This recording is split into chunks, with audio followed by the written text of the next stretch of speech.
Crossover. Oh, killer crossover. Just crossover. It just crossed him over nastily. Another victim to the crossovers. Cross him up and sit him down.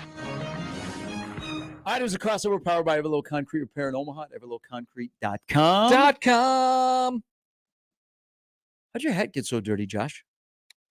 He's balling. Probably balling. My child it is dirty. Had what we refer to as donut hands at our house. Oh. Got his grubby little mitts all over this thing. Hey, that's colors on there. That's a banned substance. Donut hands. It's a sticky substance. If you walk out and pitch with donut hands, you're in trouble. You could have had a really good glazed donut, yet nope. That's a substance. It's a foreign substance. Yeah. You should make that a poll question. Can you pitch with donut hands? I wouldn't want to. I really liked. I always like my hands drop, like not residue. No. I never liked the rosin. I never liked the rosin. I was never a rosin guy because it's just too. It's too dry. Like there are a few times when it was super hot. Yeah, I just lick my fingers when it was super hot, and I liked it sweaty though. Yeah, see, I would drop. Slow down, guys. Let it breathe. Okay.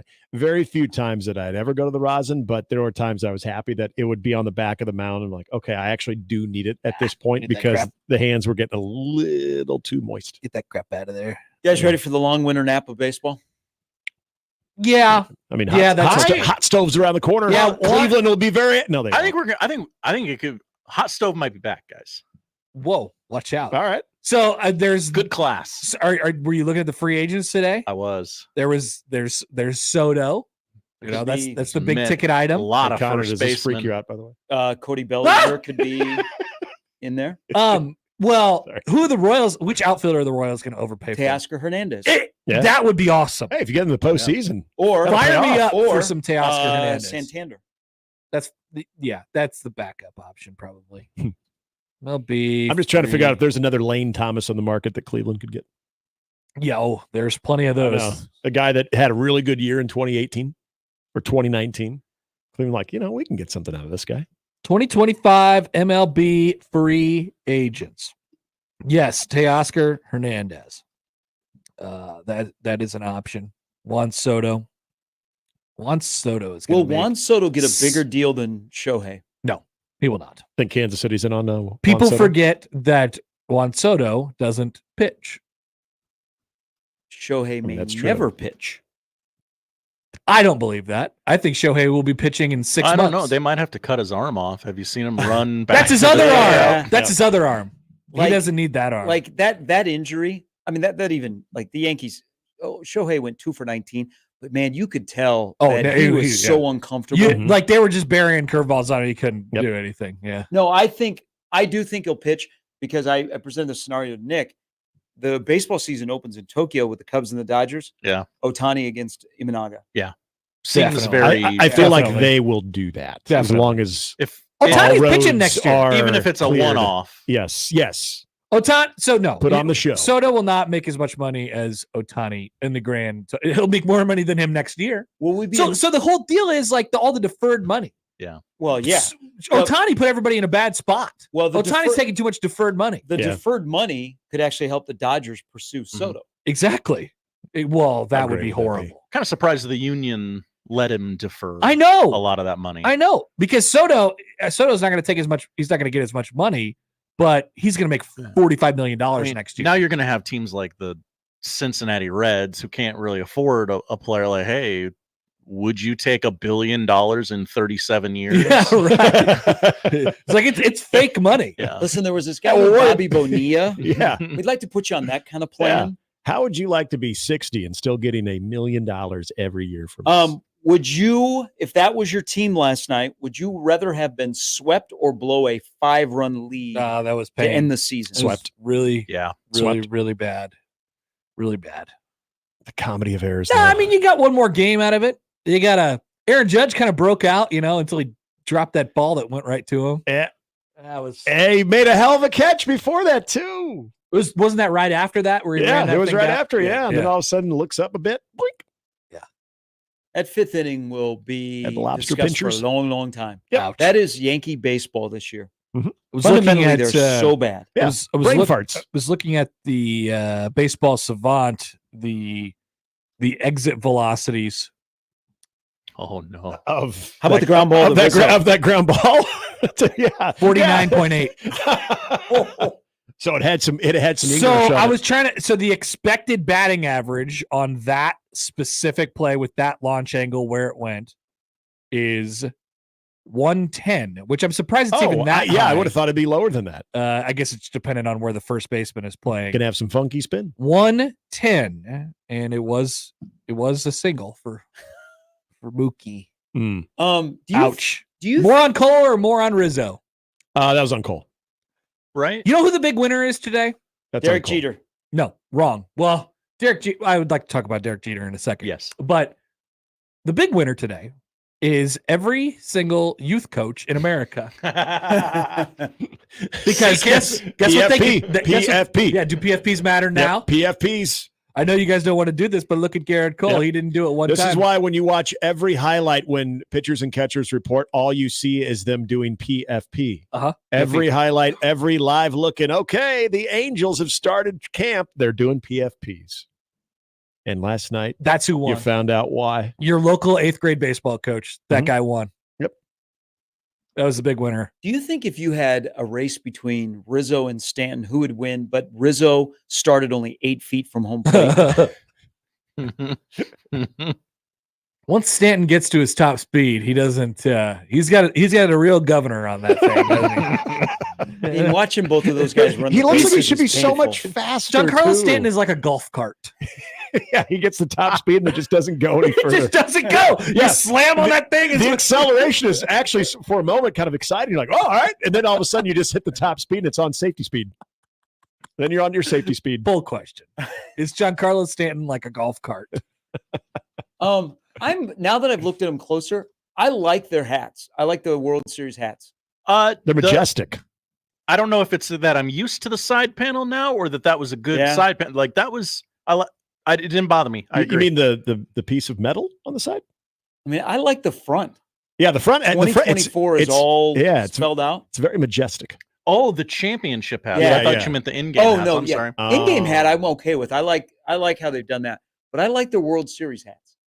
You'll see them here in a minute. Yeah, it's not bad.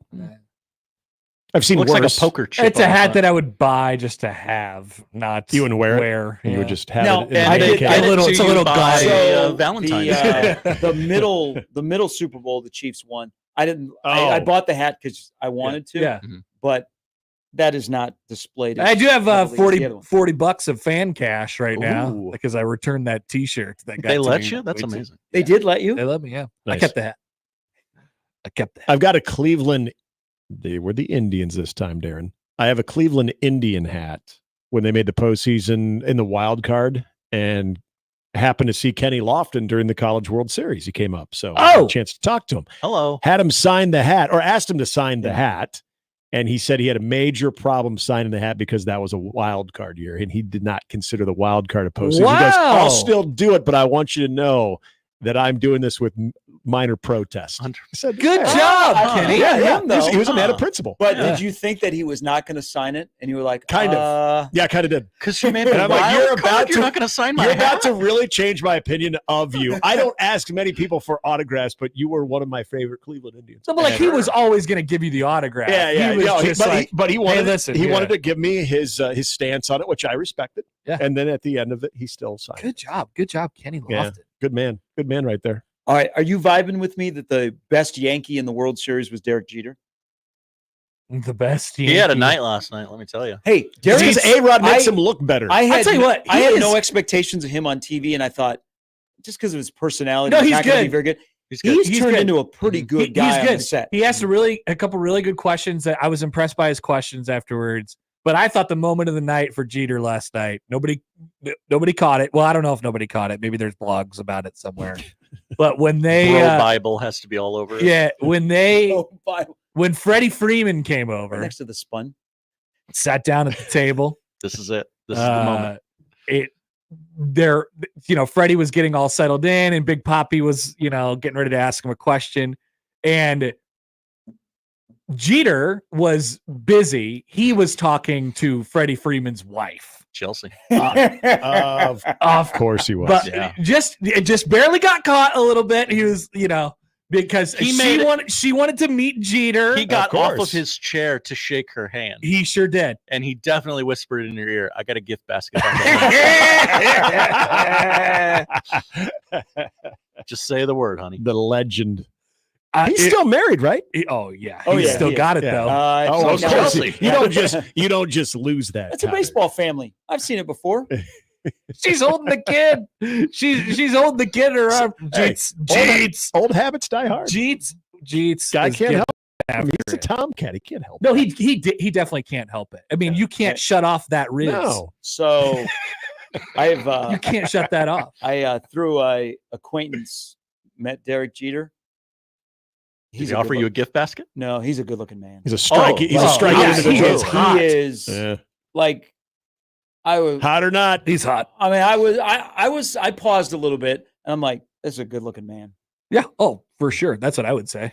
It's very, very striking. He's wearing a great suit. The whole thing. I know, man. I mean, he had a great World Series. Yeah. yeah. It's he Jeets talked out, about Jeets His out. first pitch was good too. Had a good first pitch. See, I had a problem with that. The camera Paul angle. O'Neill. The camera angle was awful. Yeah, it was. On the, I didn't even see whether it was really a strike or It not. was. Just know that it was. Well, it was Jeter. I was telling Gary about this yesterday. It's Jeter good, but A-Rod makes him better on that because A-Rod is so bad. A-Rod and has even gotten worse. Now he's just super awkward. So Jeter had left the set to throw out the first pitch, and when he tries to make jokes, it's like he's so awkward. he's like, they got me throwing it out in game 8. That everyone's was kind of funny. Oh, I was like, no, that was a classic A-Rod. Come on, Yeah. dude. He made fun of himself. I appreciated that in that moment. The bad one last night for that group was, I mean, The high five. none of them except for Burkhart are professional broadcasters. So as the Dodgers are celebrating in the locker room, they have a live shot of the Dodgers locker room. And basically they just have to vamp the whole time because they're waiting for somebody to join them on set. Yeah. And this takes 10 minutes at least. Stuff's getting bleeped out in the background. They have no idea what to do. It was a very awkward 8 to 10 minutes of just sitting there talking about the team. Oh man, this team overcame so much. And they just repeated it over and over and over again. So that was tough, but I'm a fan of Jeets. Well, I'm sure that it has become a meme. So at the end, when Burkhart is wrapping up and they're closing out the season, A-Rod wants to give him a high five. Oh, I And didn't see. Burkhart I just shut it keeps off. moving. I shut it off.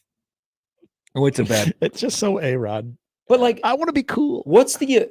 Do people tune in to listen to A-Rod's opinion? No, not anymore. He's had a couple good moments. I thought when he started out, he actually was good. Yeah. When he actually was on, it was one of the first World Series that he was doing. I'm like, gosh, A-Rod might have found his He gig. had the bit that he had the now famous bit where he was just talking about hitting for 5 minutes with Pete Rose. Yeah, yes, and we talked about that. Pete Rose maybe brought that out of him. Yeah, he was just talking ball. Yep. Right. And I thought, man, this might be his gig. And then we were reminded maybe it's not. He's always tanner. Every time I see him, he just gets tanner. Unbiased that work? Mariners fan Mike Stibbs chimes in. Interesting. A-Rod is a herb. He can go to hell. He could But go to he hell. was on the team that won 114, Yeah. right? Yeah, they did really well in the postseason. Wow.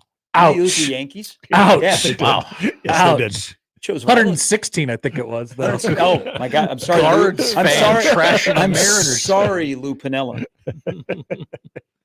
A I couple. shorted you 2 victories. Think about that. You won 116 games in the regular season. Mhm. Yeah. It's a lot. Yeah. It's a lot. Yeah. It's a lot. They lost to what? So that was 0-1, right? It was like good year. Yes. we got shut down by like Jeff Nelson in the bullpen. Yes. We do have to do something about bullpens in baseball. There are the most random It's guys just dudes. that have high leverage situations. Seriously. Yep. If they're a dime a dozen, you just pick out any of the dudes. Uh-huh. And they're like, oh, It's yeah. been my life as a Cleveland fan. Can you give me 3 outs? I really enjoy the relievers. So much so that they had to go to Walker Crazy Psycho, apparently Walker Bueller in the ninth last night. Who then we found out later that he lied about how good he really was feeling. Worked out well, but yeah. Did you see Actually, his I was a little sore. I got to see, one of the great parts of the celebration last night is you get to see everybody's ink as well. Mhm. Walker Bueller, giant back tattoo. Yeah. Yep. Ouch. Of I don't know. A lot of stuff. I don't know Just a what lot was of- going it's on like there. a combination of a bunch of different things. Also, the first two Dodgers that got interviewed on the field after the game both mentioned how the narrative was they didn't win a real World Series in 2020. Yeah. They were talking to you. Yeah, they were pissed about They were that. talking to Connor. They were not happy. Oh, wow. Uh-oh. That is a Are you lot looking at the of, back tattoo? lot of ink. Yeah. Mhm. It appears to be eagle soaring majestically. I'm going to Saint Christopher protect us across the shoulders. All Okay. right, That's all a right. saint. All right. I believe there's a snake underneath the Oh. majestic soaring eagle. Okay. Oh, wow. Okay. And I'm going to guess that's a tattoo of Saint Christopher himself on the spine. I'm sure this looks great on zonetv.live, me burying my face into a computer monitor. I just wish on a desktop computer you could do It's a big tattoo. the two-fingered pinch. Oh, and, yeah. expand. that on and my contract the cool screen. laptop. Yeah. Well, we don't have that money. And really not losing anything. It's with like the an pixels. eagle. It's like an eagle snake or an Yeah. eagle attacking a snake. Yeah. And then there's, I think, Jesus or something. Is that a metaphor for life? I don't He's know. the You eagle. got to grab life by the Is he a snake. super? So he lives in Lexington, Kentucky. In the Like Bible that's Belt? where he grew up. That Yeah. explains a So he little went bit. to Vanderbilt. Yeah. Lives in Lexington. I didn't know that he was like super religious I don't know about that. because he is off the wall in some of the interviews. Yeah, I he's do with just him. a little bit of a crazy guy. Yeah. At Bueller's Day Off 21 on Instagram. Nice. That's pretty good. I'm glad he joke. leaned into the whole Ferris Bueller thing. It's a pretty good joke. You should do that. A lot of, baseball guys with their shirts off doesn't quite hit the same as No. some other sports. No, it actually, Like what I other appreciate sports? it. I don't know. I appreciate it. Like, hey, They're you're just one dudes. of us. Yeah, you're one of us. Yeah. You're kind of toned, but not really. Yeah, you're looking at all these pitchers like these guys are stud pitchers. Yeah, a lot of Mahomes It's like- bodies there. Yeah, a lot of flab. Yeah. Just some There's flab. there's some loose skin Makes there. you feel like cool. you could do it. It does. It just gives us all false confidence. Is I'm one back tat away. is the fan equivalent of being in the One- clubhouse, spraying one champagne eagle on snake. each other, lighting your city on fire? Are you guys following what's going on in Los Angeles? Why is that still a thing? They really torched that bus. Yeah. Oh yeah, the bus. And then well, okay, so I don't know if you caught this. Did anybody watch SVP's interview with Dave Roberts? No. So in the middle of it, then they're showing live looking of Los Angeles. Here's your town, Dave. and it's in a busy intersection. Somebody just runs over there and they put up, it was like a mini firework display. It was just like a bunch of artillery shells that just in the middle of an intersection, they just start shooting off fireworks. I'm like, I think to myself, and this was before LA Scanner, by the way, was a really fun follow. I'm thinking this is not a good start to the night because this was probably within 20, 25 minutes Yeah. after the game was over. Yeah, there was like 6 or 7 artillery shells just being put right in the middle of a very busy intersection. not? And it's the fireworks just started going off. I'm like, there are still cars there. Why not? This can't be good. I was This is struck funny. by the number of people who, I don't know if they didn't follow baseball or they didn't know Dave Roberts was the manager of the Dodgers, but like, oh, Dave Roberts from 2004? From the 2004. Sox? Yeah. Or I don't know Is if that the guy who stole the base? like the Netflix doc Yeah. has made people aware of the name Dave Roberts for the first time Oh, ever. dear God. But like The children. so many people were like, "Oh wait, that's the guy from Boston." Yeah. That's the guy who stole a base Yeah. off Mo. He's been a horrible in manager for game years. 4. Hey, Nick, you're right. So I'm on Los Angeles Scanner. Yeah, it's good. So there's a lot of looting that went on last night. Yeah. But they were looting the Nike store, Mm-hmm. and it looks like this lady, like just the people walking out with gigantic boxes, just casually, just walking out of Nike It's just as what they you do. looted it. Yeah. A Do you guys smoke- follow the police This chase? is our championship. the Yes. police chase account? Mhm. Oh, yeah. It alerts you whenever you get a police chase. They're almost all in LA. Yep. Foot Locker being looted. Mhm. Let's see, Smoke Shop looted. Yep. Well, yeah, you need victory cigars. Yeah. I'm not going to pay for them. Inflation, man. You know what they're charging for a cigar these days? I Come thought on. this was going to go 7. I'm not ready. I need it now. Handshake meme. that one guy who played for Nebraska, Eric Gilbert. Arik. Oh yeah.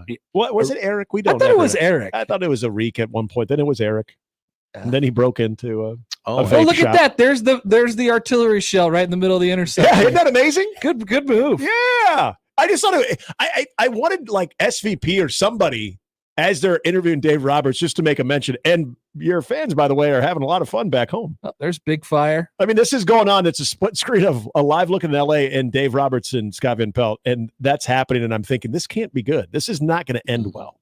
Yeah, I've just seen Aaron Judge's flannel Yankees Yeah. blazer for the first time. Yeah, that's pretty sweet. Oh, really?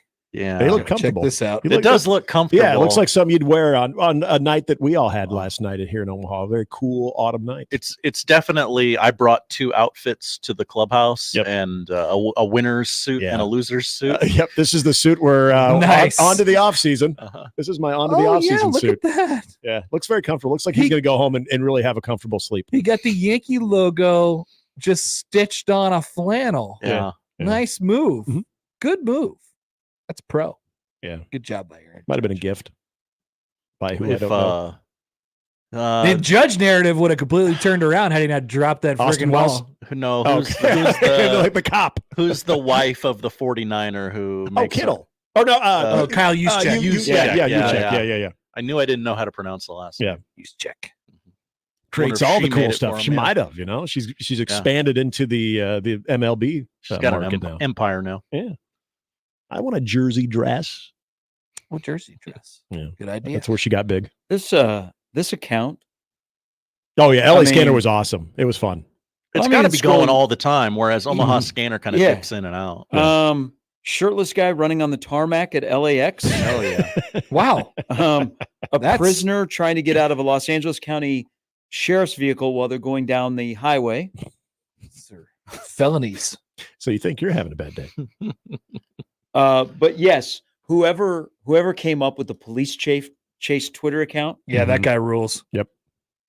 Who doesn't like just stop whatever the hell they're doing and watch a good old police chase? I'll Even if dip it's in for 5 minutes. Yeah, like, is this going to go Yeah, somewhere? yeah. If it's going to go for a long time, but if you feel like, especially if you're reaching the finale of it, you're like, okay, what's going to happen? They had So, one. yeah, PCA Live, those are my guys. They always like refer to the people that they're chasing as idiots and stuff Yeah. like that too. Oh yeah, you got to call them what they are. But I love that LA is still a town where number one, With a loot. you could do this, but number two, all the television stations have helicopters. Yes. And so they follow these police. Like, oftentimes, the person who's getting chased will lose the cops, but they will not lose the news chopper. Yeah, yeah. And they'll just stay on them. I mean, there's you can- some. So if you're looking for something like at night, this will always pop up. There's probably 2 or 3 of them a day. You know, if you're bored, put it on your third screen. It's still one of the greatest in the OJ chase. One of the greatest how the aerial shot became, as they had an idea of the vicinity that the Bronco was in, and so they're like, "All right, this is our story now. Let's take it to the air." And the fact that they were actually, because he hadn't separated himself yet, that they were able to find that white Bronco, and then, as we And- know, the rest was history. At the time, the tech They was called so Bob bad Costas. that there were too many helicopters in the Yeah, area. yeah. So not everybody's signal would work. Mhm. So some of the helicopters just had to cut bait and like, okay, we'll Yep. take your feed. That's Because fantastic. you're a alum. Didn't KFAB used to have a helicopter? What? Because you're an alum. So Yeah, he graduated. I think, like we've joked about You can make it through anything. If doing Magic made it. traffic in this town The via KFAB helicopter. chopper.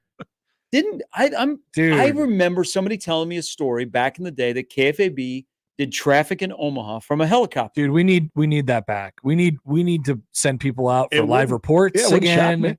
Like, we need news on the 8s. Well, yeah, because think about it. Like You the know? way that traffic is now centralized and how they go about traffic compared to what they probably did back then, it wouldn't shock me if they did. So when they just shut this down recently, I think, but the all news stations, Yeah. you know, like they had one in New York. I think it was like CBS. It was CBS, Yeah. like 660 or something like that, and it's just news the entire time, and they have reporters out everywhere, and then it refreshes every 10 minutes or Really? restarts but it's just live Um, news. WBDM Live in news talk. Chicago. Yep.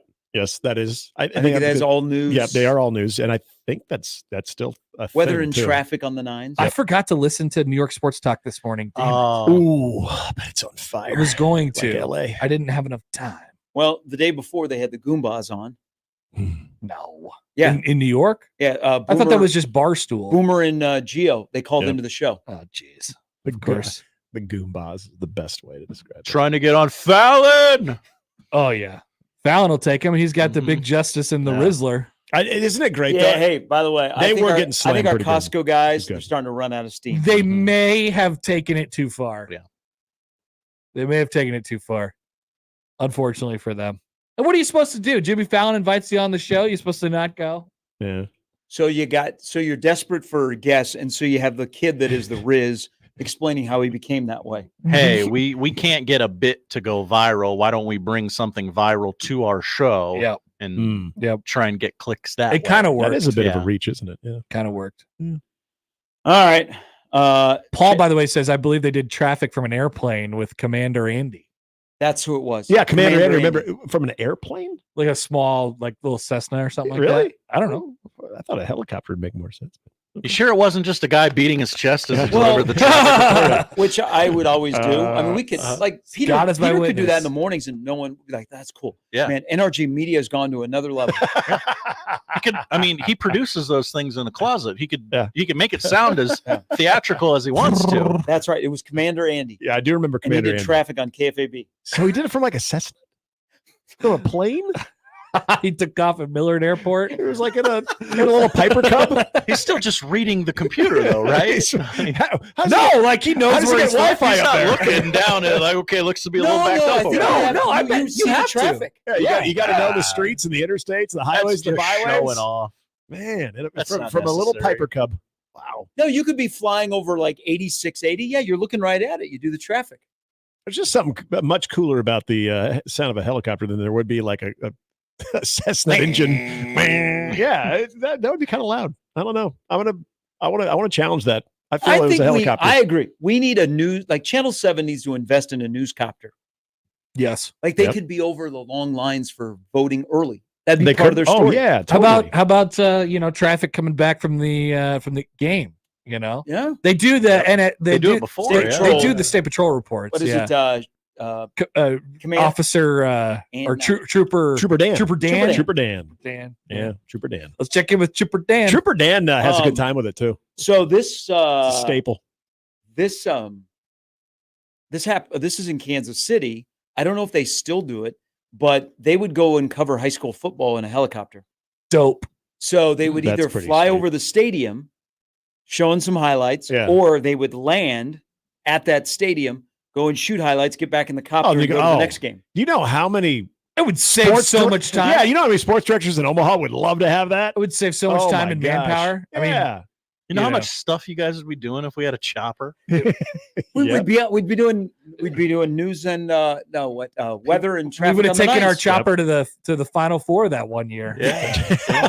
Sending you guys everywhere. It'd be a bit lengthy. Might have to stop a few times. Fuel her up. That's okay. I'm not comfortable in a helicopter.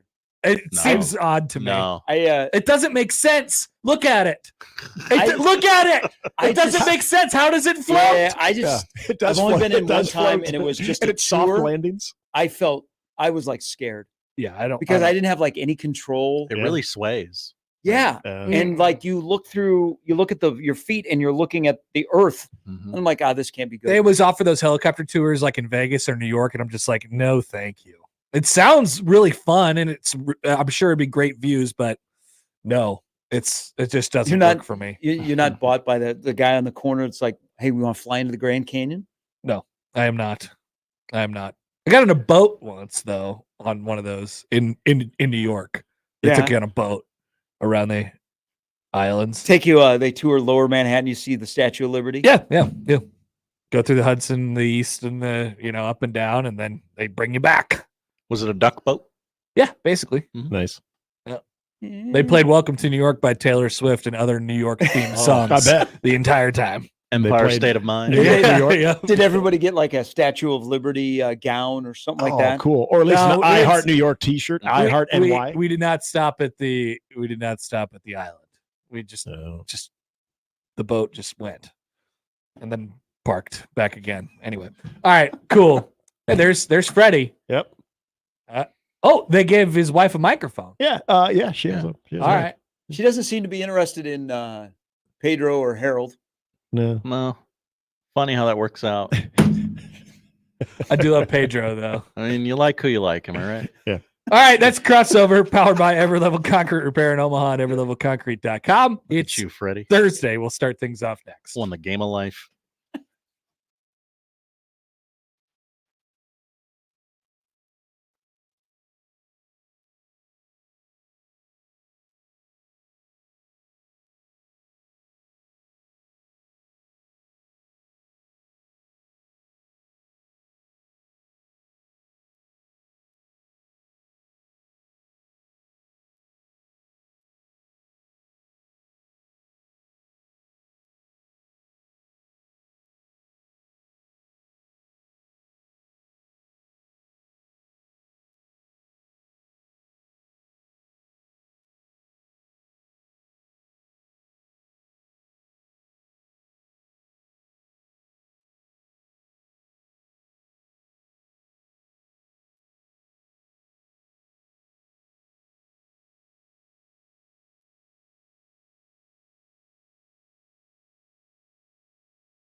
It's the Connor Happer Show. Are we sure we want to do this? Could you, make an announcement that we're ready? It's the Connor Happer Show on 1620, The Zone. All right, welcome in. Happy Thursday. It's Connor Happer Show at 1620 The Zone and on 1620thezone.com. Connor Happer, Josh Hodson with you. What's going on, everybody? What's popping? What's up, brother? Can I get some jack-o'-lanterns in the chat? Jack-o'-lanterns? It's Halloween, Connor. Oh, it is Halloween. That's right. Whoa. Who are those scary people? Got Janet Leigh from Psycho. We got Michael Myers on the screen. Michael Myers from Halloween. That's right. And I saw that movie. Our very own KXVO dancing pumpkin man. I remember that guy. Yeah, that guy's famous. It was great. Yeah. Yeah. Look at that. Mike Stibbs put a pumpkin in the chat, or jack-o'-lantern in the chat. So did Bayamon. So did Charles. Look at that. Happy Halloween, everybody. I'm not a real festive guy, but that's interesting. I was told people of your generation love Halloween more than Christmas. My generation? Yeah. Or were you talking about the generation underneath, younger than I? I don't know. I just heard it somewhere. I'm not Gen Z. Don't get it twisted. Okay. Josh. Please don't. Do not tell people on the internet that I'm Gen Z. That's for sure. I went to Costco yesterday, and as is tradition, I remembered that it was Halloween tomorrow yesterday. Mm-hmm. And they had a big bag of candy out. I was like, oh God, do we have any candy to give to these little children who are going to come to our door expecting candy? And the answer was no. So they had two options of the big bags of candy. They had the chocolate medley, a bunch of chocolatey candies Sure. or the fruity, sour, like candy. You know what my choice was, Josh. You're a sour guy. The candy. Started working on it last night. They had sour gummy worms in there. They had gummy bears. They had Skittles. Hello. A couple Twizzlers. Good medley. I don't know how much it costs. It is a gigantic, probably 5-pound bag at least for, I don't know. This guy didn't I just bought it. This guy didn't even look at the price. I don't look at the price when I go to Costco. What? It Period. must be nice. It's just I'm going to get the stuff that I'm going to get. A Locked On podcast doing real well for you, isn't it? I'm just saying, Josh, I go to the store and I get the things that I need because I want them. And that's part of being an adult. You just get it. All right. Some of us have a budget. Yeah, I should have a budget. I don't have a budget. You shop the same as me. Yeah. You go to the store and you're like, I want that. I shouldn't, though, is the thing. Oh, I shouldn't either. I'm not saying it's a good thing, but you give a man a Costco membership, what the heck do you think he's going to do with it? He's going to use it. He's going to use it. I almost bought a jacket yesterday. Did I need a jacket? No. It cost $24. I almost bought it. Great price. I did. All right. Welcome to the show today. We'll talk to Jacob Padilla of Herd at Sports coming up at the top of the hour. We'll get a special guest appearance for President C. Wow. Marty Cordero. Did you know that the Union Omaha Union, the Owls, are playing in a playoff game on Sunday at Werner Park, and it has been selected to be on television.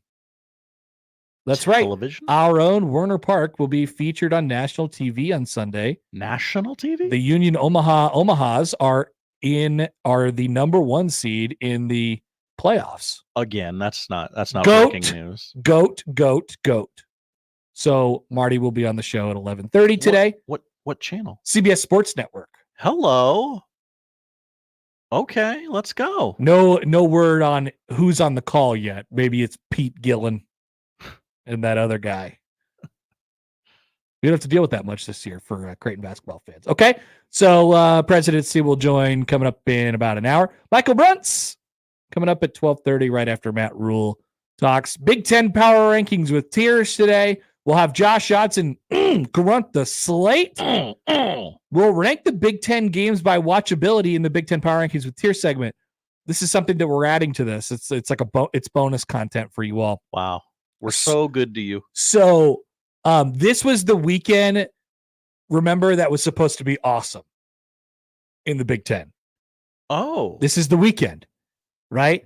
Remember, so transport your mind back to the start of the season. Okay. Right. We knew we had Ohio State, Penn State, Oregon, Michigan. Yeah. Right. We got that this week. We got UCLA, Washington this week. That game, not so big anymore, is it? Wait, we have what this weekend? USC, Washington. Okay. I'm sorry. Did I say UCLA? You did. USC, Washington. UCLA plays Nebraska. Yeah.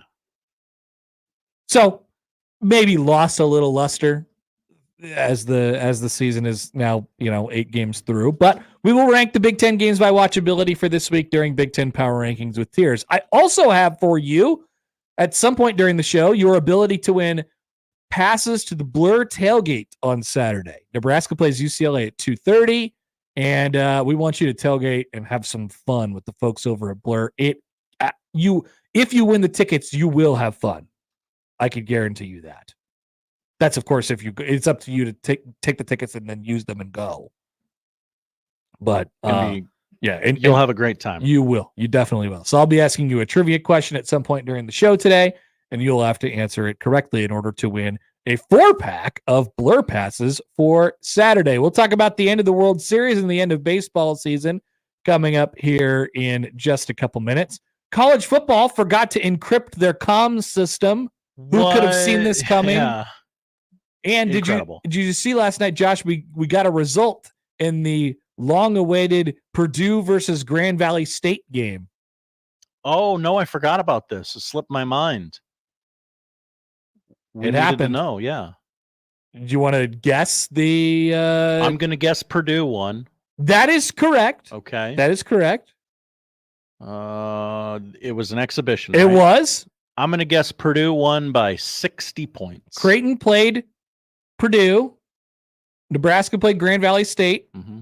And we were The scores were what the scores were. we were told that Grand Valley State was just as good as Purdue. Is that what that emailer said? Somebody said nobody has any idea how good Grand Valley State is. Oh, or something like that. well, they're not as good as Purdue. So I'll tell you that what was much. what was your 60? I said 60. Yes. Now the question that we now have to ask it as a result of that is 58 60? Oh, yeah. Because 58 was the score. Yeah. 99 to 41. 99. 99. Couldn't get to 100. Okay. Jeez, Josh. High expectations. That's much? what they're saying on Big Boilermaker overreaction last night. 99 to 41 was the final. Just would have been nice to score 100. I don't know. I've been going to Purdue games It for was an 67 exhibition. years. It's an exhibition. Also, Nebraska and Creighton will both play the same team next week, UTRGV. So another chance to match those two up against each other. Can't wait. Jim and O'Neill, he texted into our text line. Oh, Josh, do you have something? I do. Oh. Did Juan Soto sign with somebody already? No. This just in from the desk of one Stephen A. Smith. Oh, God. You sit down. This is a big one. Did he get another contract? He has tweeted a photo captioned, "Let's make it happen." It is him sitting at the same desk as, and I believe I have the name correct here when I say, the Rizzler. Oh, no. that little frog? Yeah. So Jim and O'Neill sent us an email. A text. It said, I don't look at prices when I go to Sam's Club, and then I look at the receipt when I'm done and get angry. Yeah. Same. It's the same process. Like an for adult. everybody. Yeah, that's how it's supposed to work. All right. We're off and running. The lineup powered by the Referees, John Higgins, Weather Guard. Want to hear from you guys. 402-951-1620 on the 42 Degrees, the source hotline. You can call or text that number. Tweet it. I haven't seen that yet, Josh. Go to our YouTube feed right now or at zonetv.live. You really like that. I just think it's so funny it's so random.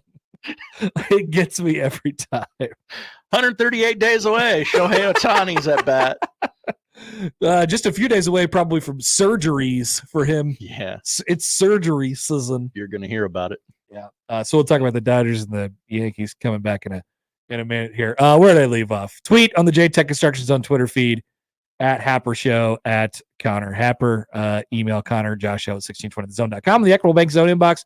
Call or text 402-951-1620 on the 42 Degrees, the source hotline. We say good morning to the YouTube streamers today. What's up, brother? The Rizzler, Big Justice, boom, boom, boom. You know, all those things that the YouTubers understand. All those things they say. All those things that they say. Boom, doom. They don't give out many dooms anymore, I noticed. Just an observation. You can watch us on zonetv.live. All right, we'll be back. Let's talk about the end of baseball season. Goodbye, baseball. Aw. Until March.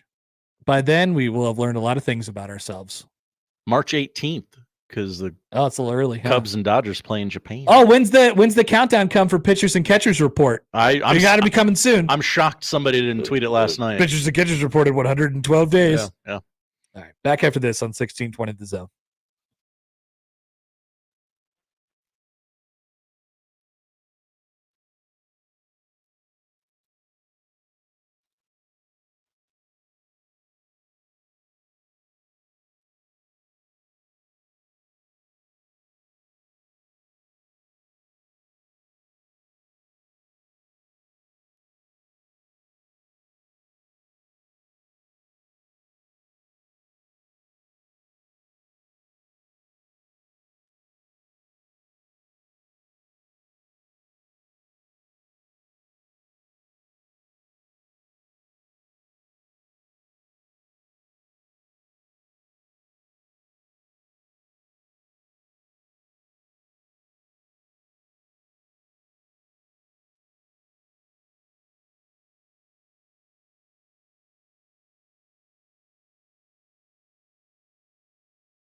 An interesting text from Jim and O'Neill.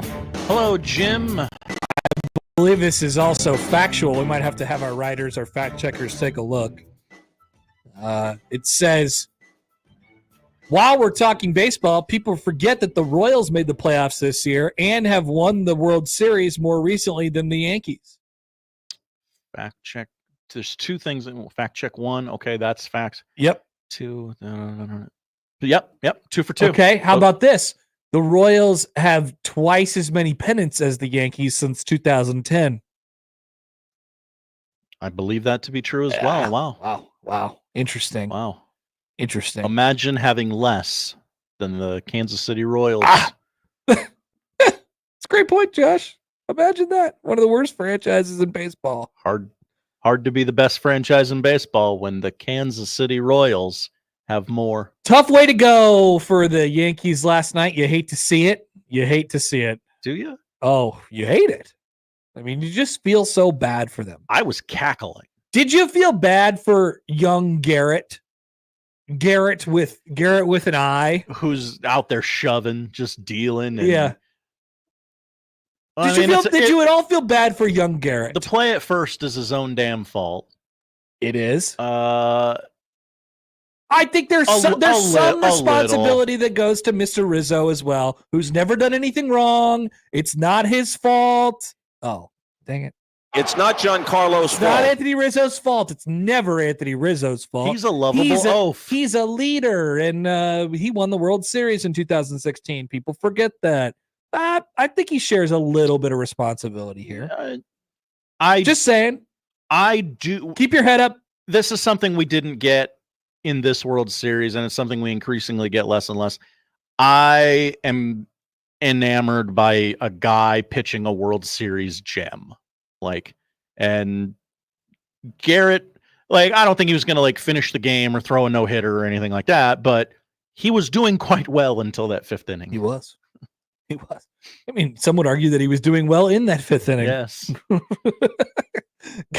Got a lot of outs in that fifth inning, Josh. A lot of outs. They got 6 outs. Yeah. That's more than normal. So the Yankees storm out to a 5-0 lead. They are cruising.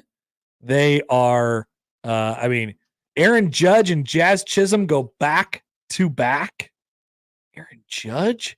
He's getting out of his slump.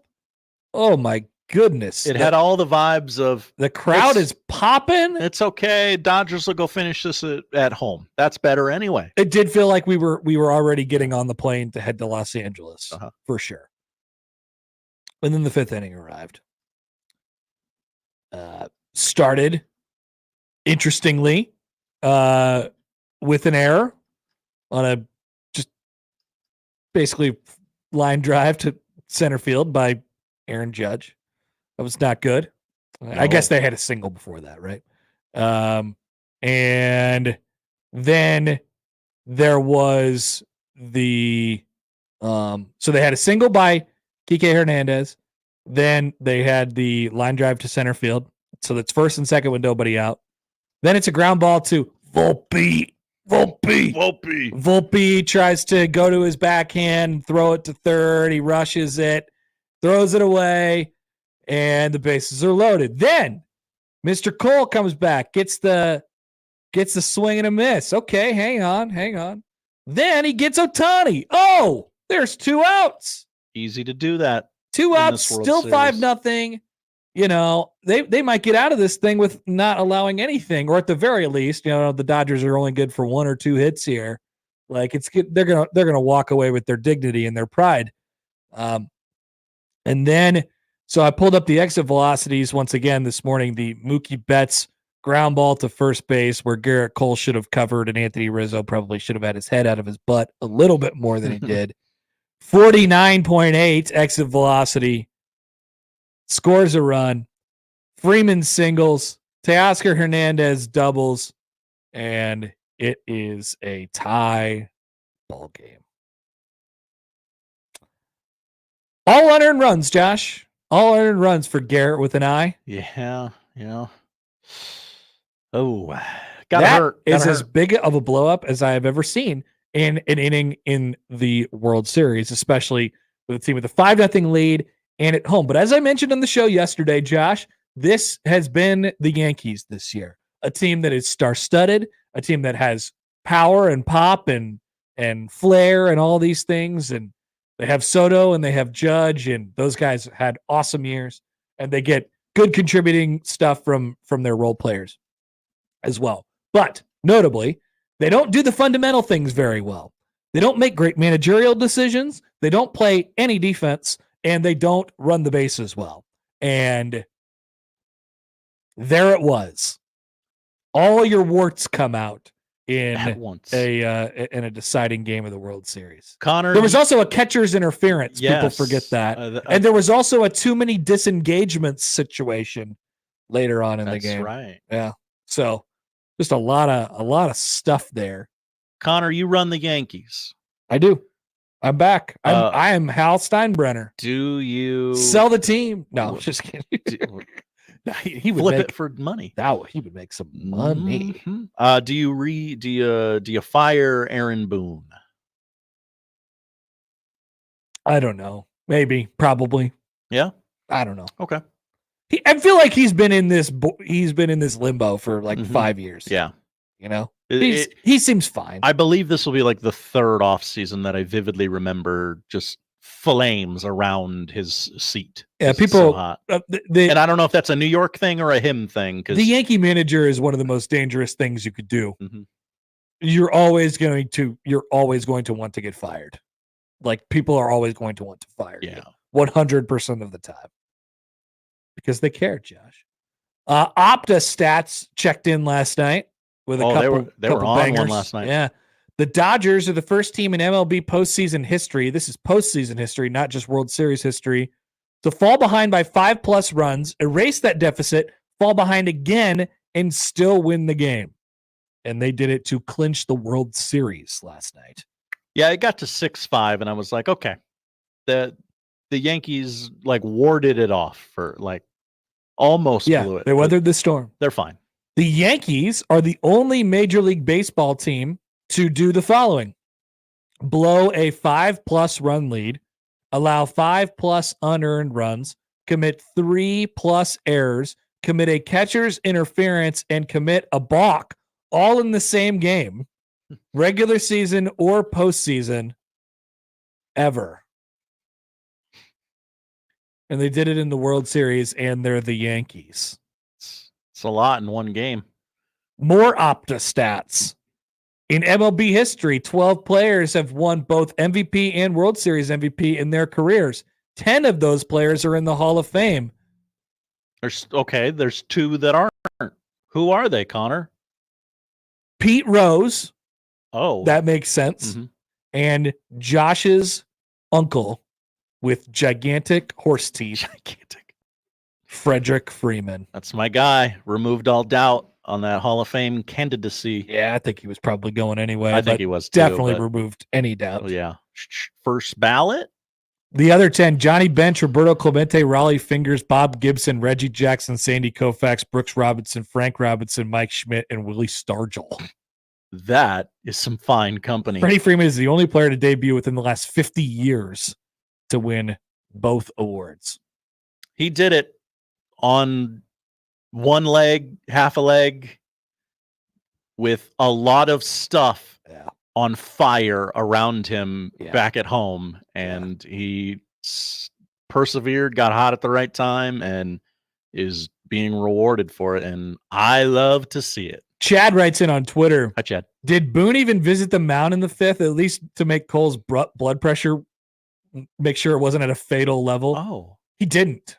Just to settle, like, hey, let's calm down. We got sometimes you just gotta walk. Like, I'm trying to get inside the head of Garrett Cole. Like, I would say that if I'm in his shoes and it's all exploding around me, and I still know that I'm pitching fine, I was a little bit of a psychopath, but like you, okay, my reaction if I saw anybody come out of that dugout and try to talk to me would have been, go bleep yourself. Please go back into that dugout immediately. But knowing that it would probably still be good for me to just take a breather, stomp around a little bit, maybe yell at somebody. Hey, these are weird anomalies. You're still dealing? Go get the guy out. It's not like about the confidence. Like I would have, Garrett Cole knew he was still pitching fine. It's just like, all right, can I? He was out there because he was out there for what, 20 minutes or whatever. Just throwing balls the entire time, trying to get his defense to make a play. Probably should have done that. Made a visit out to the mound. But I can tell you that Garrett Cole probably wouldn't have been happy about that. But it's the World Series, and you're on TV, and you can't have a hissy fit on the mound. If you're pitching in high school baseball, you might. That'd be me. Jake writes in, Braves fans that still root for Freddie Freeman make me want to puke. Wow. Whoa. Jake, Josh is making Jake puke, making him want to Normally, puke. I'm the one who pukes. Nice. Organization did Freddie dirty. Freddie didn't do anything wrong. He wanted to. Whose side are you on? According to Freddie, he wanted to stay, and the Braves bungled it. I root for that guy. He's gone through a lot in his life, and I wish him nothing but the best. All right. We could get back into this as we go out throughout the show, but there's plenty to come, including Matt Olson led the league in homers that year. Same. Oh, but he's not Freddie. Same. He's not Freddie. It's the same. He's definitely not Freddie, though. All right, we're back with Jacob Padilla coming up. We'll talk some hoops. We'll talk some football. We'll talk some numbers and figures and stats. I can't wait to watch Creighton basketball practice this afternoon with Jacob Padilla. Oh, yes! Back after this on 1620 The Zone.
Now, the only cure for our basketball Jones. Hail Varsity's Jacob Padilla on the Connor Happer Show on 1620 The Zone. Baby. All right, this is the last time I get to bother Jacob Padilla about baseball.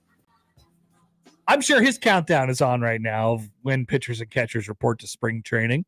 As Jacob Padilla of Herd at Sports joins us down the 42 Degrees Source Hotline. Morning, Jacob. Hi.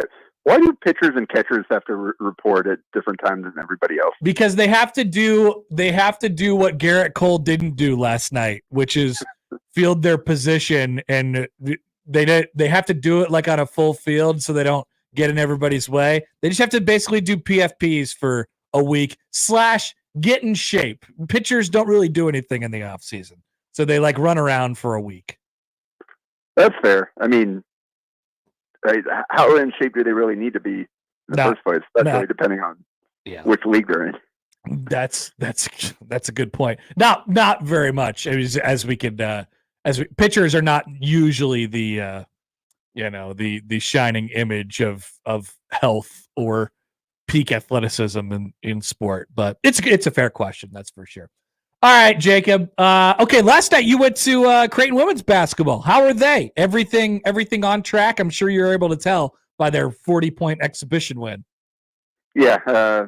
Again, always hard to tell with a Division II opponent or an NAI opponent, which is what made the men's exhibition against Purdue that much more exciting and useful. But they look good. I think the biggest question is how they replace Emma Ronsick and everything she did for the team. And at least in game one, the player that slid in that spot was Keani Lockett, the junior point guard. So they're kind of playing basically even smaller. Yeah, exactly. And they did give up 42 points in the paint, and Southwest Minnesota State scored inside a little bit early on before their defense kind of settled in and went on a 17-0 run. So there's still some things to figure out, like how exactly they're going to manage once they start playing bigger teams and teams like UConn, which might be a challenge, obviously. Yeah. But I think Lauren Jensen's really good, and that's a great place to start. And they got a lot of everybody scored. They got all 11 players in the game for double-digit minutes. So all in all, I think it was a successful outing for Jim Flannery's crew. All right, Jacob, let's go over to the men's side for Creighton. You mentioned it. They had a pretty useful exhibition against Purdue, just in terms of trying to figure out what the group is. And frankly, there's more questions this year than there has been over the last few, just because of various personnel changes. What's the big headline from Creighton's exhibition game against Purdue last Saturday? So the positive one, I think, is obviously the 93 points, and in particular, just kind of the way Stephen Ashworth, Ryan Kalkbrenner, and Pop Isaacs all work together and play off of each other. The chemistry there already seems really good. Obviously, we know Kalkbrenner and Ashworth have played together for a year, but Isaacs played really well off those two. And that was kind of one of the question marks going in, is what's this going to look like with him coming in from Texas Tech, different system, coming off a rough year where he was hurt and didn't play very well. Shot selection was a question, and came in and put up 24 points on 10-14 shooting and 6 assists. So you get that. I think you're going to be very happy with the season that he has. And the three of them combined for 58 points on 90 true shooting percentage. Wow. That's going to win you a lot of games. And so that's, I think, the biggest positive, just the way those guys looked, and then all the pieces around him is, again, they put up 93 points, shot 60% from the field for an entire game against a top 15 team. So that is going to win you a lot of games. Defensively, I think the biggest question as we head into the season now is just the perimeter defense and what they're going to do against teams with really talented guards, because we've seen Keyshawn Gilbert, 6'4" guard for Iowa State, from what we heard, at 35 in the close scrimmage. Mm-hmm. And then Braden Smith had 31 in this one, plus Fletcher Lawyer chipped in 17. So that's kind of the question. Obviously, the Kalkbrenner didn't play his normal minutes load in either one of those games, and they're not putting in as detailed a scouting report as they would for a regular season that actually mattered, and not necessarily playing their optimal lineups and all that. So that's it's not necessarily something to panic about, but it is something to take note of, especially knowing that they're starting a small backcourt where Isaacs is physically closer to Ashworth than he was to Trey Alexander, with the length at the position that he had, his ability to kind of still get in there and contest shots in that drop coverage from the side and use the long arms and things like that. So that's the biggest question, is who's going to go out there and defend star perimeter players for the other team. And and we don't. And that's something Greg McDermott mentioned after the game as well. They're still kind of trying to figure that out. What did you think of the newcomers? I really, because I'd been to one or two, I think, practices, and I hadn't seen Jeremiah Neal really do anything yet. That there were some good things there. And then obviously there's some other guys who are on the roster who have changed sort of their look as well when it comes to like Isaac Trout, but like Neal and then the freshmen, there was some great spurts from McAndrew, and Ty Davis got some great minutes as well. What do you think of that group of newcomers? Am I missing anybody? I'm going off the top of my head. Not really that, yeah, because Larry Johnson and Fedor Zugic didn't play. Right, and then we already talked about Pop, so freshmen, yeah, as well. So at least, I mean, they played in the exhibition last year too. So, but no, on Neal, I was pleasantly surprised with what he did in the first half, and he didn't even take a shot. He's just out there, and whether it was with the starters late in the clock or kind of running the second unit, he went out and made some plays when they needed him to. Set guys up. He had 4 assists, no turnovers, and getting downhill and kicking out and making good decisions, not necessarily forcing anything. And then you could also see the athleticism kind of pop on the defensive glass. Went out there and got 4 rebounds, and they're going to need that from him, losing what they did with Trey Alexander and Baylor Shireman and how good of rebounders they were for their positions.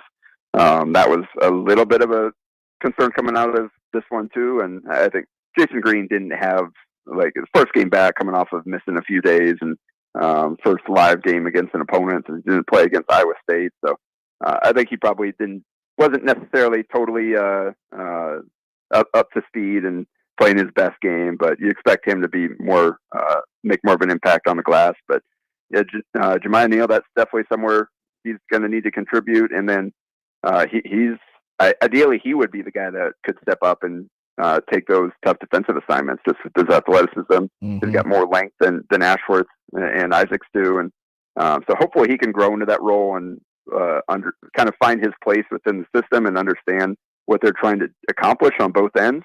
But I think kind of an encouraging first half. Second half, he ended up only scoring 1 point, didn't make a shot. Only took 2 shots. One of them was kind of forced, I think, late in the clock, and then missed a corner 3.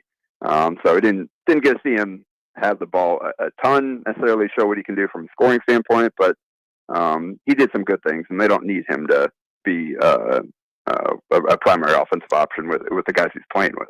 Yeah. And McAndrew, I'll tell you what, the first thing that pops off the page, obviously there's the size, but I don't know that I've seen a guy of his size come in right away and in his first, semester, first couple days, look as smooth as he does shooting the basketball. I mean, that thing is pretty pure. Yeah, it keeps it high, quick release. Definitely a lot of confidence, no hesitation.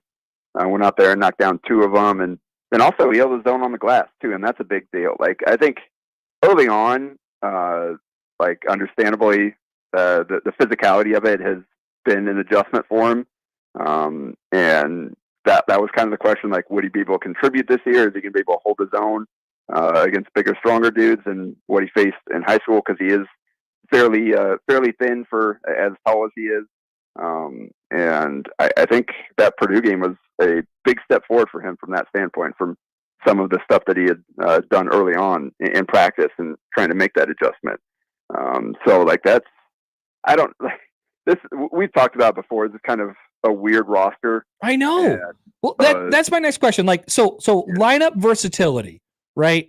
It can be a good thing, but for the second straight year, we have this thing with, what is it between, Isaac Trout, Mason Miller, Jason Green. Those 3 all bring something vastly different to the table. Throw in Jackson McAndrew to the equation as well. Like, it's just going to be really interesting and Mac even referenced it on Saturday night. He's like, we have all these options, and eventually we're going to have to pick. Like, we're going to have to choose what we want to be, and there's just a lot of options on the table right now. Yeah, I think McAndrew probably is too good a redshirt. They're probably going to have to try to find him minutes, and he probably looks ready for it. I agree. So that does kind of add another wrinkle to that. We saw Mason Miller basically play exclusively at the 3, and that might have to be the role to allow the other guys to get out there, because Isaac Trout did have a good offseason, and he looks to be getting the first crack at that backup 4 minutes. I know Max said he wanted to give Isaac a first opportunity in the first half and then flip that and give Jackson in the second. They played pretty close minutes. So we saw a nice dunk from Isaac. I think it was Top that set him up quick off his feet. There's that strength and conditioning work in the offseason, kind of getting back to what he felt previously. And I think Jason Green will be big in that too, because they played him at the 3, the 4, and the 5. Yeah. And that does allow you to kind of experiment with those other 4s, because you can put him out there at the 3 with either a Mason or an Isaac or whatever, and kind of have him just take the tougher defensive assignment, or you can slide him down to the 5 and play one of those 4s and play 3 guards with those guys, depending on the matchup. I think we saw him struggle a little bit holding his own against Trey Kaufman-Renn, who's good size and a good player for Purdue. So it's not necessarily something I think they're going to want to do a lot of, asking him to play that spot, but it is something that they're experimenting with, and that is on the table for them. So Jason's versatility, I think, will help them incorporate all those guys, but that's kind of, I think Mac's going to try to play, give those guys opportunities, and whoever takes advantage of it might, as the season goes on, kind of maybe steal a few more minutes. But the kind of wild card is Fedor Zugic, and when does he enter the picture? Because then that gives you more perimeter minutes, and maybe those minutes at the 3 aren't necessarily there as much.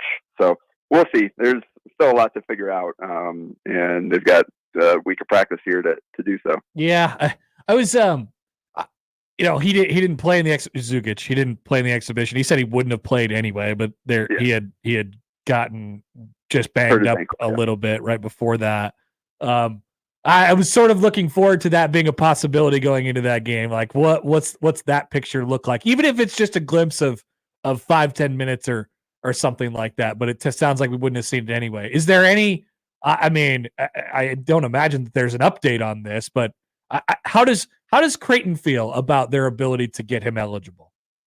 I just based on what we said, he has he's been told, like, no need to worry. The process is playing out, and that's kind of been the answer from Mac and Coach too. Is like, yep, it's in the lawyers' hands. They're doing everything that they need to, and now it's just kind of a waiting game as they go through, jump through all the hoops and do everything they need to. And so I mean, I never know exactly how, like, what the NCAA process is for these things, and what all goes into making it take as long as it does. Or, I don't know, is there a line? Is there a certain amount of? I don't know exactly what the kind of the process is, and who else is going through something like this, if anybody. There's almost, it doesn't feel like there's any precedent either. Like, what could we look at a previous thing? Yeah, he's played like almost 250 career pro games. That's a little bit different than like the Illinois freshman who played in a pro overseas league last year, or BYU's who kind of the same thing, where we've seen that before, where guys do play for pro teams, and maybe they know that the NCAA is something that they want to consider. So I don't know exactly the setup for, like, kind of payment and all that stuff with those guys, but they work out something to maintain their eligibility, or they at least don't burn it if that's on the table for them. Fedor it's obviously a little bit different. He's been playing pro. He played his first EuroLeague game at 15 years old, and been playing pro ever since, basically. And it wasn't until obviously the changes in the NCAA, and somebody, I guess, brought up the opportunity to him, and he decided playing in the United States is his dream, and obviously he wants to work towards the NBA. But he said he loves the basketball over here, and that's what he wanted to do. So he took advantage of it, got himself out of his contract over in Spain, and committed to Creighton. So we'll see. Hopefully it's not too long, and or at least they'll get an indication of how it might play out, just so they can plan. As we've seen so far, when he has been in practice, he's worked exclusively with the second unit. They haven't really been having him play with the top guys at all. So might take a while, because I think once he is eligible, he's going to factor very heavily into the top group. I was going to say, it almost feels like it almost feels incomplete right now. You can't even really predict Creighton until you know the answer on this one. Well, and that's kind of makes things tricky too, because like I said, Jackson McAndrew may be too good to redshirt. Ty Davis is another question. I know. I like him a lot. Yeah. And do they want a traditional backup point guard available? I think we'll probably see a lot of Isaacs and Ashworth kind of staggering in games that matter. I think you probably see at least one of those guys out there at all times against tough teams. So you may not necessarily need a true backup point guard, but do you want one available? My personal opinion is screw red shirts. I don't, play the guys if they can play. If they can give you anything, play them. But the question is, like, is it worth it if he ends up with the Josiah Dozier role, is that worth it for him? Yeah. To do that? And that's, I think, one where maybe that's something in their mind where they thought what they saw leading into the season. He had a great couple of weeks of practice. They thought they were going to be able to help him, but as the season played on, it didn't necessarily continue that way. And it ended up mostly just being a wasted year for Josiah. It did, yeah. And I think Ty was taken more as kind of like a program kid necessarily than a guy that, we're going to count on this guy right away. And I think coming from his background, I think he might be open to that, just as a coach's son, kind of understand how all that stuff works. But like Shane Thomas and Sterling Knox have already redshirted, obviously, so you've got those guys as guard options, but neither one's really a primary ball handler type. No. So those are the questions that McDermott has to, especially because you add Fedor to the mix. Like, maybe Ty gives you 7 minutes a game in the first 2-3 games or whatever. Point. And Fedor comes in, and then now you got an extra guard, extra guy filling minutes in the backcourt, and you may not necessarily need that kind of role for the rest of the season. Yeah. So those are all the things that McDermott's kind of working through in his staff, and because they've got decisions to make. I do think we're going to see them go deeper this season. They've got more guys that can play. Guys that have been in the program are a year older. Some of the newcomers coming in are guys that can really help. So I don't think we're going to see a 6-man rotation, but they're also not going to play 11 or 12. Jacob, this is great stuff, by the way. Creighton opens their season next Wednesday against UTRGV, and they'll be fresh off of playing in Lincoln on Monday. Let's go to Nebraska volleyball. First crack at Wisconsin tomorrow. Wisconsin has 4 losses on their resume so far, so they don't come in as quite the powerhouse, although it's the same program with the same, Nebraska's had the same problems with them over the years, and it's not like their losses are anything to sneeze at with some of the best programs in the country. What are you expecting in Nebraska-Wisconsin round 1 tomorrow? Yeah, and obviously you see those losses and you think, different Wisconsin team, but not really. They're not playing the same lineup as they did early in the season. Right now, they are as hot as any team in the country. They're leading the Big Ten in both hitting and opponent hitting. Great blocking team. Obviously, they've got all the players that have been there for a while. They've got a freshman setter that I think has settled in. So it's a different Wisconsin team. They've figured out their lineup and figured out where everybody fits and who their best options are. And they've been kind of just ripping through teams for the most part since. They beat Oregon. They beat Purdue. Washington's a solid team. They beat them. So since that loss, they've scored, or since that last loss, they've scored some big wins and have been playing at a really high level. And obviously, it's at the UW Fieldhouse, and that's not been an easy place for Nebraska or anybody to play. So this will be Nebraska's biggest test in a bit. Last few weeks, maybe the competition level hasn't quite been what it was during the non-conference, and they've been able to kind of get by 1, 2, 3, 4, 5 straight unranked opponents since that Purdue match, and that was a 5-setter. So Nebraska's going to have to kind of lock in here and play at a higher level than they have been previously in order to pull out this win. All right, Jacob, we will let you go. Oh yeah. I have to ask you about screens too. You did a good screen log, and the screen thread was very good. Should Nebraska just stop doing screens altogether? No more screens? No, that can't be the option. That you're going to have to run some screens, but maybe you have to get better at them and correct. Ask the right guys to be involved in them. Quit asking guys that apparently can or won't do the job. And even so, obviously Banks has taken a lot of heat and he had some rough ones, but also I think one of those screens, I'm not entirely sure that Banks and Barney were on the same page. It seemed like Banks was blocking one way and then Barney tried to take it the other. And so if you're shielding a guy off and the guy runs around to the side you're shielding him off to, it's the only way you can stop that is by holding the guy. So that just goes back to the overall execution and guys being. And there was one play where I think they asked Lutovsky to chip a rusher and then get all the way off over to the left side and make a block, and there was just no chance of him ever getting there in time. So that's another one where maybe you're asking guys to do something that they aren't capable of, and that's on you on the play design. But then also, again, guys have to go out there and just make their plays. I think maybe come up with some alternate solutions to where the screen is the only check you have, and come up with maybe other ways that you can combat when teams are showing you certain looks, and maybe setting up some extra rushers or whatever to where, it makes sense to run a screen there, but if you're not going to get good stuff out of it, do you have something else you can try as opposed to running 9 different screens, whether called or checked? So those are kind of my thoughts, and it's not necessarily entirely on Satterfield, why are you doing this?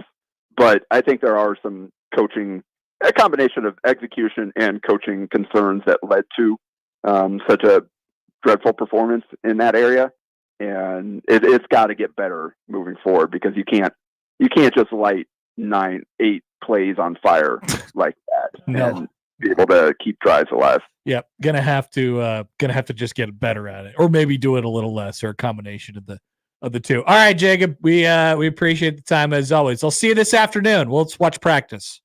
Yeah, let's do it. All right, see you later. See ya. That's Jacob Padilla of Heard at Sports. Also, you can hear him on many podcasts talking about many things, including high school sports, which we didn't even get to ask him about. Didn't have time. But also the 17-hour-long podcast that he does after every Creighton game with DeMarinis. Oh, yeah. One of my favorite things. Great listen. Towards the end of Josh time, a tweet will emerge. Hey, you have any questions for us? It is either Matt or Jacob saying, it's 2:30. I'm walking to my car after another invigorating podcast. And it's a great podcast, but it's a hilarious podcast. Wow. It is entertainment. I wonder if these guys know who else is in the arena. Who locks the door when they leave? I don't know. That's a great question. Do they have a key? There's very few people who know more about Creighton basketball than those two, and just love basketball as much. And then also, so they'll sit there and they'll talk, and there's no governor. They'll just go. Sure. They just sit there. And the room where the media room at Creighton games this year has carpet in it now. I've heard it. Have you heard about the carpet? I heard it had a revamp. I saw the picture and I didn't know what was they put about they put TVs, bigger TVs in there. Okay, nice.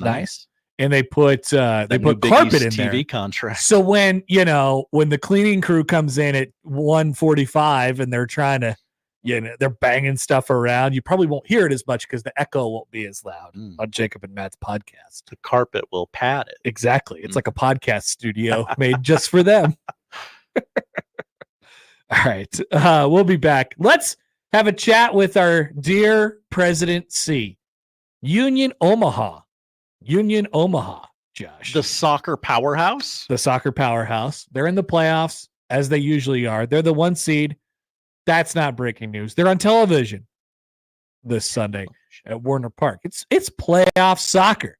It's going to feel like it. We're going to get you a little bit of an update on them with Marty Cordero coming back on the Connor Happer Show on 1620 The Zone.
let's get back to the Connor Happer Show on 1620 The Zone.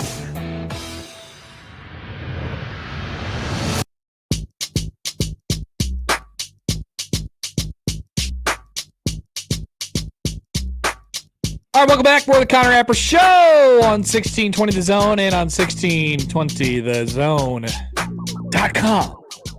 Connor Happer, Josh Johnson with you. We move out of baseball season, but not without a quick stop by from our friend Marty Cordero, the president of the Omaha Storm Chasers, and of Union Omaha, who has a gigantic playoff soccer game this weekend at Union or at Warner Park.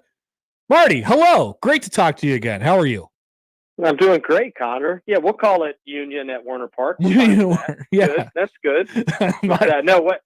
What a great baseball playoff. As you just said, we're finishing up baseball, but what a great baseball playoff. And I was so happy for all that Freddie Freeman and his family been through over the last, X number of months. And what a great run by him. And look, it was a great year for baseball. I have to give MLB a little bit of credit, and it's a great year for baseball. And I couldn't help but think last night as I'm watching. What was last night? Game 5. I couldn't help but think, man, the Royals should have beat the Yankees in that series, because game 1 really, obviously was the change. All 8 walks and the missed call at second. Shoulda, woulda, coulda, but. The Royals are that close. They were that close this year, and that was a really positive year for the real boys in blue down in Kansas City. Hey, I heard that the Storm Chasers are interested in signing Juan Soto, though. Can you confirm this? We can. Okay. Yeah, we put together a nice care package offer, a variety of gift cards, and Nebraska's finest. I don't think our offer is going to come close to what the Yankees / Dodgers / Padres / Cubs / Red Sox offer. So we'll see. Yeah, well, you never know. Little love and care. You never know how far that could go. Yeah. Hey, you're a festive guy. So what's Halloween look like in the office today? It looks pretty normal. We had our baseball Halloween last Friday. Okay. So we kind of got the Halloween out of our system last Friday. Both baseball and soccer joined together each year. We had our 13th annual event, about 3,000 youth, and parents were here for a great night. So today's pretty normal, and no major parties or anything going on in my world this tonight either. I was gonna say it's pretty surprising. Like there's not even like a Star Wars, there's not a stray Darth Vader mask just laying around somewhere that you could pick up and wear around all day, like just normal day. Oh yeah, there's stray masks here and there, Boba Fett helmets. Yeah, I keep asking each year. I want Sarah, I want my wife to be in Leia's garb at the beginning of Return of the Jedi, and that hasn't happened yet. So I do keep asking each year, though. That's good. That's good. All right, let's talk soccer. So take us through the process. I mean, first of all, Union Omaha is the number 1 seed. That's not necessarily surprising to see, right? Just once again, that team having success going through the regular season. The playoffs going to run through Warner Park. At this point, no surprise on another successful regular season for them. No surprise. It's the expectation, and we say that with confidence. We started this with Coach Mims. Coach Casciato continues this. And this squad has proven to be competitive at any level of competition that we faced over 5 years. But we came up short last year. We got a bye in the first round, and Charlotte came in here and they won. Yes, they won, and we dominated the match, but we lost in PKs. And it's time to get back to work. And Richmond comes to town, 8th seed. The playoffs have changed a little bit, so there's no bye. Right. So 1 against 8, and they're a young upstart club that have played well over the last 4 to 6 matches. And our club has had some injuries, and Steven Dos Santos has announced his retirement. So this is last final 3 matches, and the expectation for us is we take care of business on national television, CBS Sports Network, this Sunday at 2:30 p.m. at Warner Park, and move on to the semis, which would be next weekend. We haven't announced that date time yet, but we'll see. We'll see what happens. It's fall now. It is definitely it's a change in weather, and it's a welcome change. But Coach Casciato's done a great job with this squad. We had our an academy signer, Mark Bronick. He signed a professional contract Saturday morning. As he was, promoted from academy contract to a professional contract, and scored his first goal on an assist by Blake Malone. And so there's a lot of contributors on this squad. And Rashid Nuhu in goal, our only five out of 5 year player that we've had. He's the last remaining OG, and it's anything can happen though on the pitch. As I've learned, soccer's a crazy game. Soccer is a harder sport than, because sometimes you can go in and you can like you just mentioned, you can completely outplay the other team and then end up with a draw or even a loss very easily. That happens in baseball, but you get to play the next day, right? In soccer, it could be a very unforgiving sport in that way. That is so true, so true. But look, we want fans to come out. Sunday was strategic. Huskers on Saturday and Chiefs on Monday. So Sunday's a great day. 2:30 p.m. right here at Warner Park. Parking lot's going to open around noon. Gates open at 1:30, and we want fans to come out. If those have supported us, thank you. Come back, and those that haven't witnessed the Owls play yet, we invite you to come try it on. How do they decide which match of the first round matches gets to be on CBS Sports Network on linear television? I'm guessing in some dark cave somewhere there's a coin toss, but I don't know the answer. Because the rest of them are on ESPN Plus like normal. They are, and we got a call. What time was our match last Saturday? I think 4 p.m. was our match on Saturday. So we literally got a call from the league about 1 o'clock, 1:30, saying, "Hey, if you move your match to 2:30, you can be nationally televised." And of course, and you're like, yeah, absolutely. So, but I'm not sure of how that happens, but we're thankful for the opportunity to be on CBS Sports Network this Sunday at 2:30. Hey, you mentioned Rashid Nuhu in goal. How important is that to have a guy who's been, a face? Because I think I got the bobblehead sitting on my desk right now. Like a guy that each year the franchise now, it's a familiar face, and especially at that position, which is probably the most recognizable in soccer. Like to have that guy around for all these years, how important is that? Look, I think it's important in 3 different areas. One, to have someone that's been there and someone that can lead the squad, and as you said, in the most recognizable position. Number 2, taking that experience and sharing it with younger players. We have not made a commitment to younger players, experienced players, or players right out of college. We have a variety. So, Rashid is able to take, those players under his wing. And then number 3, having that face in the community is something that there's also a connection with the fans and with the, parliament and the supporter group. So, 3 different buckets. Rashid's a great guy, and, we're excited to begin this playoff run. Yep. It's going to be awesome. Sunday at 2:30 at Warner Park. And if you can't make it out, which you should, by the way, if you can't make it out, CBS Sports Network is where you can find it on TV. Marty, great to talk to you. Appreciate it as always. Happy to support. What? Okay. What? Is there a parting thought? No, I thought you were going to make fun of me or something like that. No, no, not fun. Yeah. I just, appreciate you having us on, and let's get that win against UCLA on Saturday. Okay, let's do that. See you later. All right, see you. Marty Cordero, president of Union Omaha and the Omaha Storm Chasers. I really thought there was going to be some. It's like, but there's always a but. There was a little tinge of like sadness. Like maybe he was sad his time was over. The interview is ending. You were a little defensive. ended. You may go in peace. Yeah, I was a little defensive.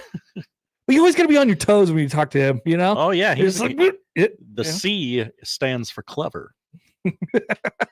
Presidency. You thought it was Cordero. Yeah. It A was- lot of people make that mistake. It's Yeah. okay. It's clever. All right, Union Omaha and Richmond Kickers. Sunday, November. I hate those guys. I hate Richmond Kickers. And I'm looking at the bracket, and it's Union Omaha number 1. They'll get the winner of the 4 and the 5, which is Greenville and Knoxville. Hate them too. Bunch of bumpkins in this bracket. Absolutely hate. Yeah. So here are the other teams. We got Madison, Wisconsin. Yeah, Madison, Wisconsin, Charlotte, Northern Colorado, and Spokane.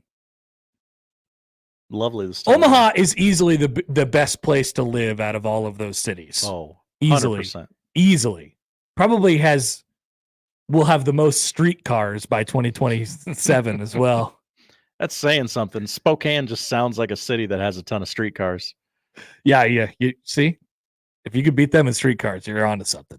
All right. Once again, that's Sunday at 2:30. Please go join our friends out at Warner Park. They do a great job all year long. Now it's time to give back and support them a little bit as well. We are back. Josh has the odd news. That's right. I see a photograph in the stream. Is this for the odd news? Yeah, we'll bring that up. It's Halloween. We'll tell you who's dressing up as who. What's this? Okay. All right. Back after this on 1620 The Zone.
Unsportsmanlike Conduct claims to be Omaha's best sports radio talk show.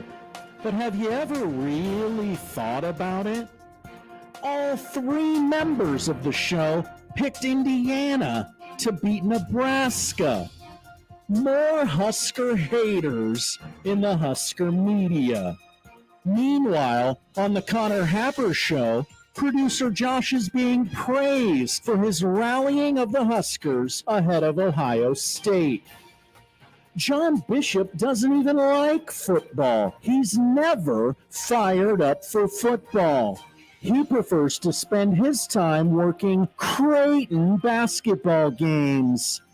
Better bring a sweater vest. Known contrarian Nick Grimm constantly uses the lamestream media to bombard his listeners with the narrative, "Go Hawks." Josh Peterson thinks chicken tendies is fine dining. Not in the beef state, weirdo. Is this really who you want entertaining you? I didn't think so. The right choice is simple. The Connor Happer Show. Well, it seems easy to me. Yeah, I mean, look, I'm not telling you who to choose. I'm just saying the choice is easy. Bunch of Husker haters in the media. Again. Typical. It's just something to think about. Yeah. That's all. Yeah. It's just something to think about. It's a thought exercise. Matt Rule is speaking right now. Yeah, what's he saying? John Bishop probably doesn't know because he's too busy thinking about Creighton. Yeah. Ooh, UTRGV. Sweater vest much? Yeah. Nebraska will not have Malcolm Hartzog at their disposal this Saturday against UCLA. Jeremiah Charles will start in his place. Tommy Hill is still questionable. Hopefully he doesn't run out onto the field and hurt himself again. I don't like this. No, I don't mind getting a look at some of those young defensive backs. I'm cool with that. Okay. I'm cool with that. All right, Josh, I'll do. Let's do it. We begin with celebrities. They're just like us. What are they doing? Well, they're dressing up for Halloween, Connor. Today's Halloween. I don't do that. Yeah, both of us did not dress up. I will not I didn't know how to make a Will Compton costume work so everyone could see, oh, he's dressed like Will Compton. You got to have really jacked up teeth. Yeah. Well, no, he got them fixed. He got veneers. Yeah, he got the Freddie Freeman. Yeah. They're not as big as Freddie's though. His voice still sounds listenable.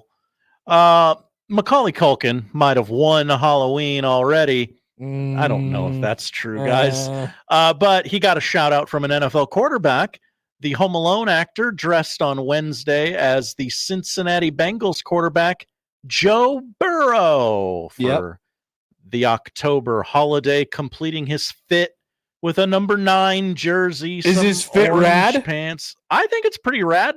I'll let the audience be the judge. I love the face he's making in this photo at ZoneTV.live. Go ahead, toss it on up there. Oh, it's up there. He looks ready to play. Put me in, coach. I have something that I'd like to add. To the mix here. Okay. It's not another celebrity Halloween costume.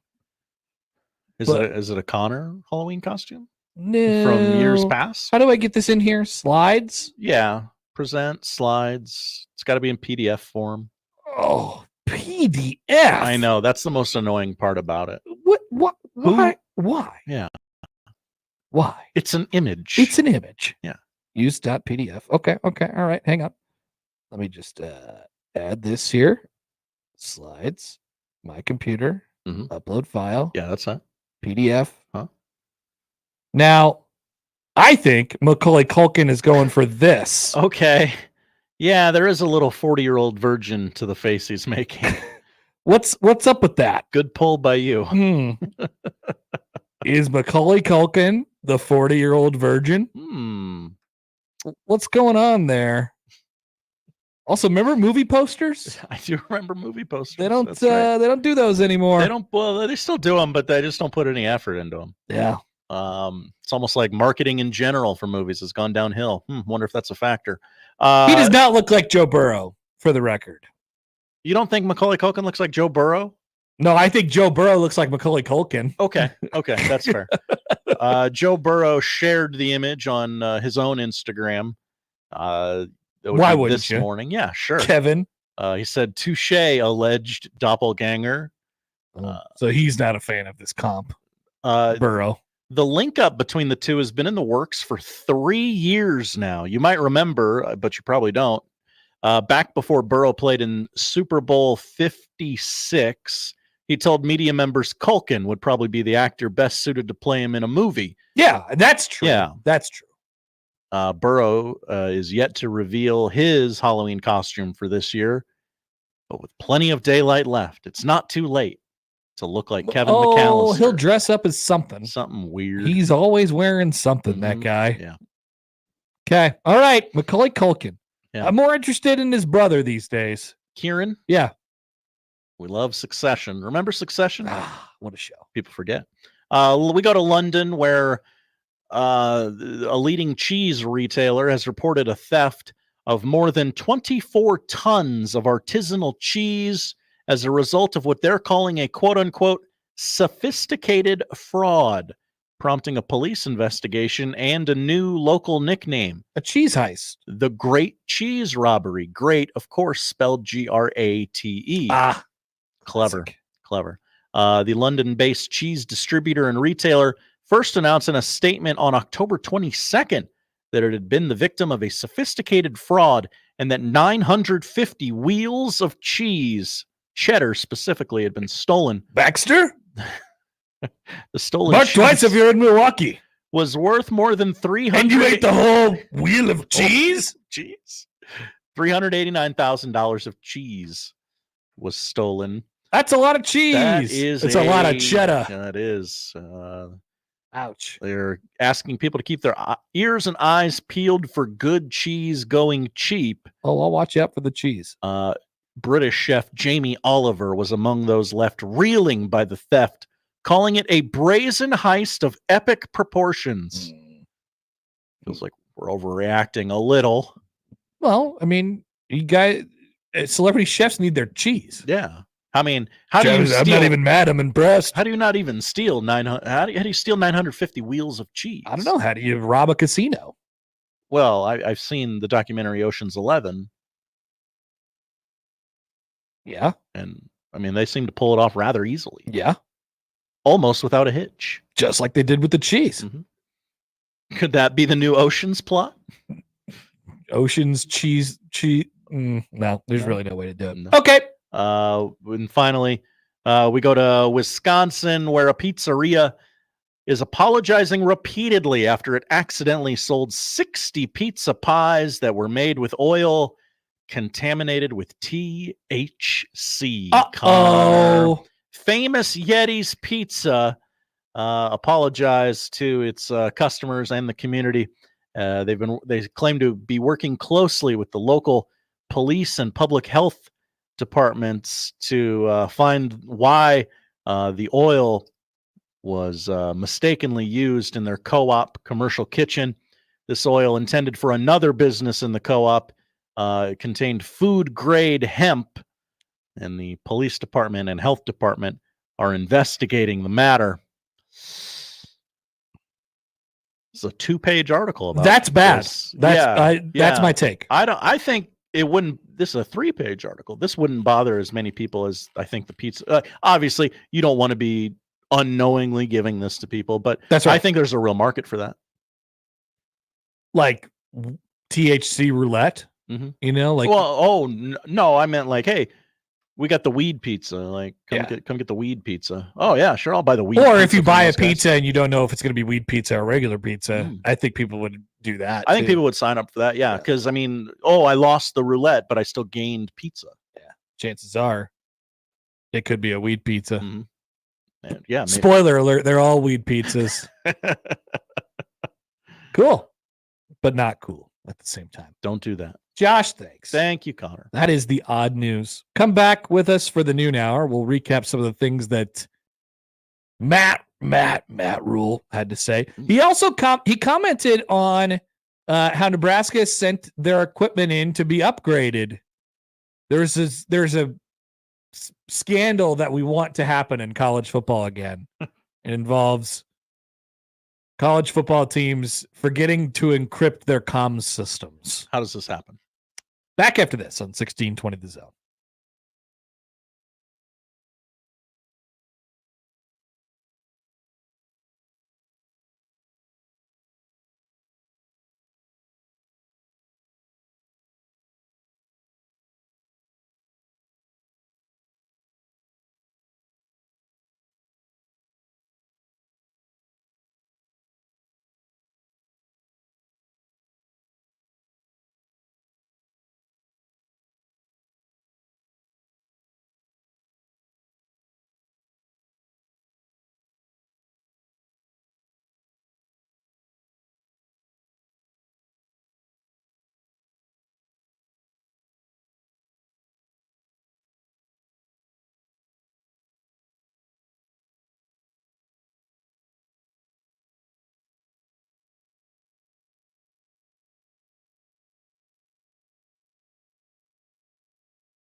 He does it the only way he knows how. With his massive sports brain sprinkled with a smidgen of rabble-rousing. Let's get back to the Connor Happer Show on 1620 The Zone. Here's a text from our text line, 402-951-1620. Texter writes in, the weed pizza is a bad deal. I'm a truck driver, and I could lose my job for a year if I test positive. That would suck if it came from pizza. Okay. That would suck if it came from pizza. If you tested positive for weed and it wasn't even you and it was from pizza, right, that'd be pretty triggering. Not your own and choice. Lose your job, or you get suspended or fined or something like that. Bad deal. That would be a bad deal. All right, welcome back. It is noon, high noon on Halloween. Happy Halloween, everybody. Hello. What is the Halloween version of a Scrooge? A gremlin? I'm kind of a gremlin. Okay. I'm not like anti-Halloween. I just don't. It just doesn't. I haven't been festive about it. Since I was a child.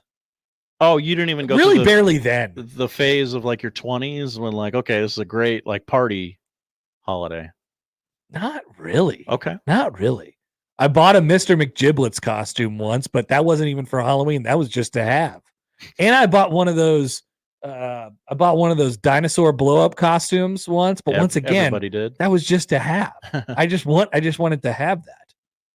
And I ended up using it at random times throughout my life. Sure. Not anymore though. I retired the dinosaur costume and the Mr. McGiblets costume. Hung it in the rafters. Although the Mr. McGiblets costume was awesome, and I kind of want to get that back out again. Mr. McGiblets, tickle me and rub my belly. 15th anniversary of the league premiering. No kidding. Yeah. Wow. I saw a bunch of the guys on the show celebrating that. What a show. What a great show. What a show. I'm down for a rewatch. If only for the references of late 2000s fantasy football players. Right. That'd be awesome.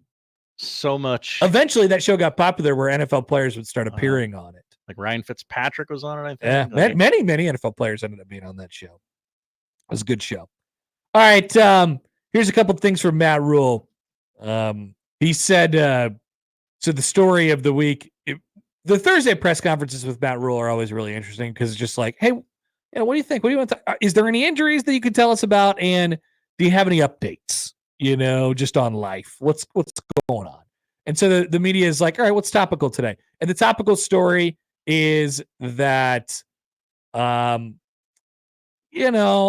new helmet comms in football this year. Comm systems. Well, yesterday, Texas Tech Athletic Director Kirby Hocutt said he raised the issue about whether the unencrypted frequencies that they had been using to have their comms during the games could have been compromised. Just could have. Might have been. Definitely could have, especially if they're unencrypted. Do you mean by unencrypted like anyone could have got on the channel if they just found the right frequency? Basically. Kirby Hocutt, the Texas Tech AD, learned that the Red Raiders helmet communications were unencrypted and accessible to anyone with a scanner and knowledge of how to locate the frequencies.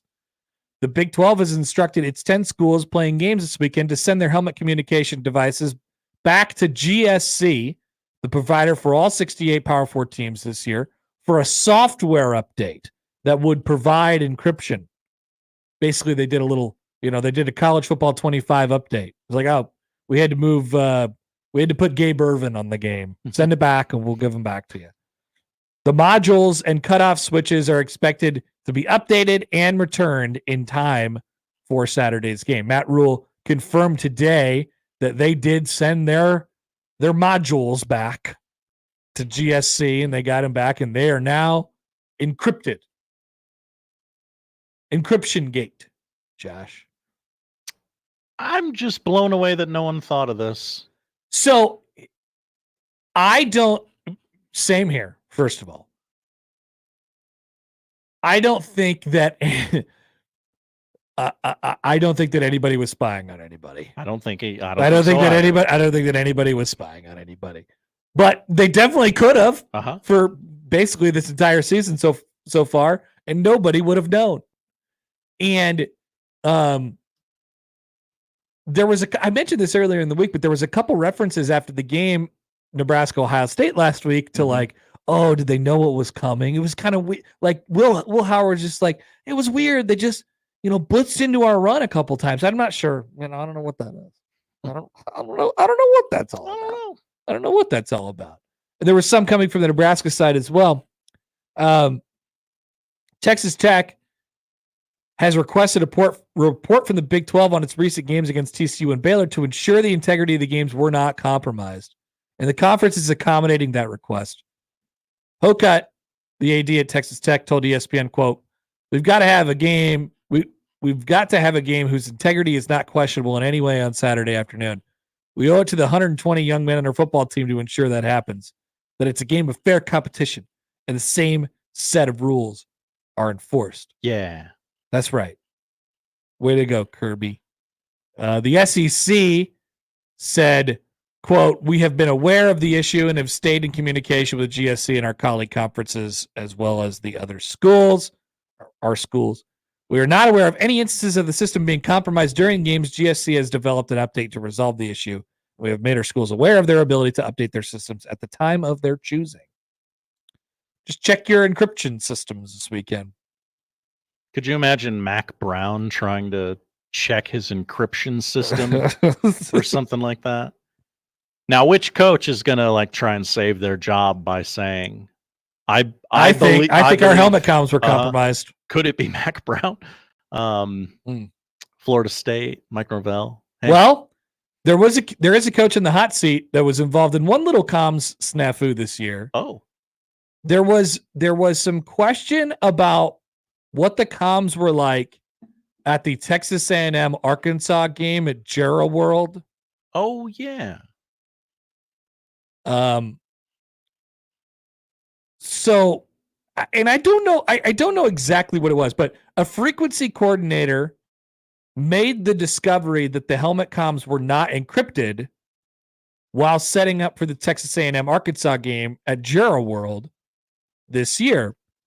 And then the coordinator, so they obviously have experience running NFL comm systems, and those are all encrypted. And they probably realized, oh God, anyone can get onto these if they wanted to. And so they told everybody, and it's now taken basically a month for this to come to light for whatever reason. I don't think anybody's cheating, but I can't wait to see it used as an excuse for somebody. Oh yeah, someone's going to use this. Can't wait. Can't wait. Chris writes in, at least we know Michigan hasn't been listening in on other teams' frequencies. That's how they throw you off the scent, by dropping a few. By being bad? Yeah. Interesting. Jeff says Indiana was definitely doing this. Not our words. That would be really funny if it came out that Indiana's season was completely fraudulent because they had just logged onto everybody's helmet comms. That would be hilarious. God, that'd be great. That'd be the perfect ending to that story. I'm very much rooting for that, actually. But no, they just forgot, I think, or they just didn't think about it in the first place. Great job by college football. New technology around everywhere. Didn't quite remember to throw that in.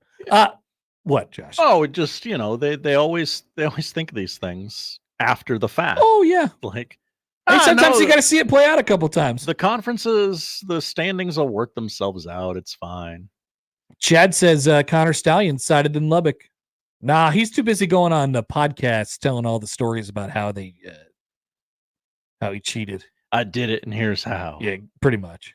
He's really OJing this thing. I saw a bunch of clips from him on the Bus podcast. Yeah, I didn't watch or listen, but it did make me want to listen to the Bus podcast. It was pretty interesting. The clips I've seen, that's interesting, but I can't sit for 2 hours of this. It's a long podcast. Yeah, pods are long now. At the same time, this radio show is 4 hours every day. Well, we give you plenty of breaks.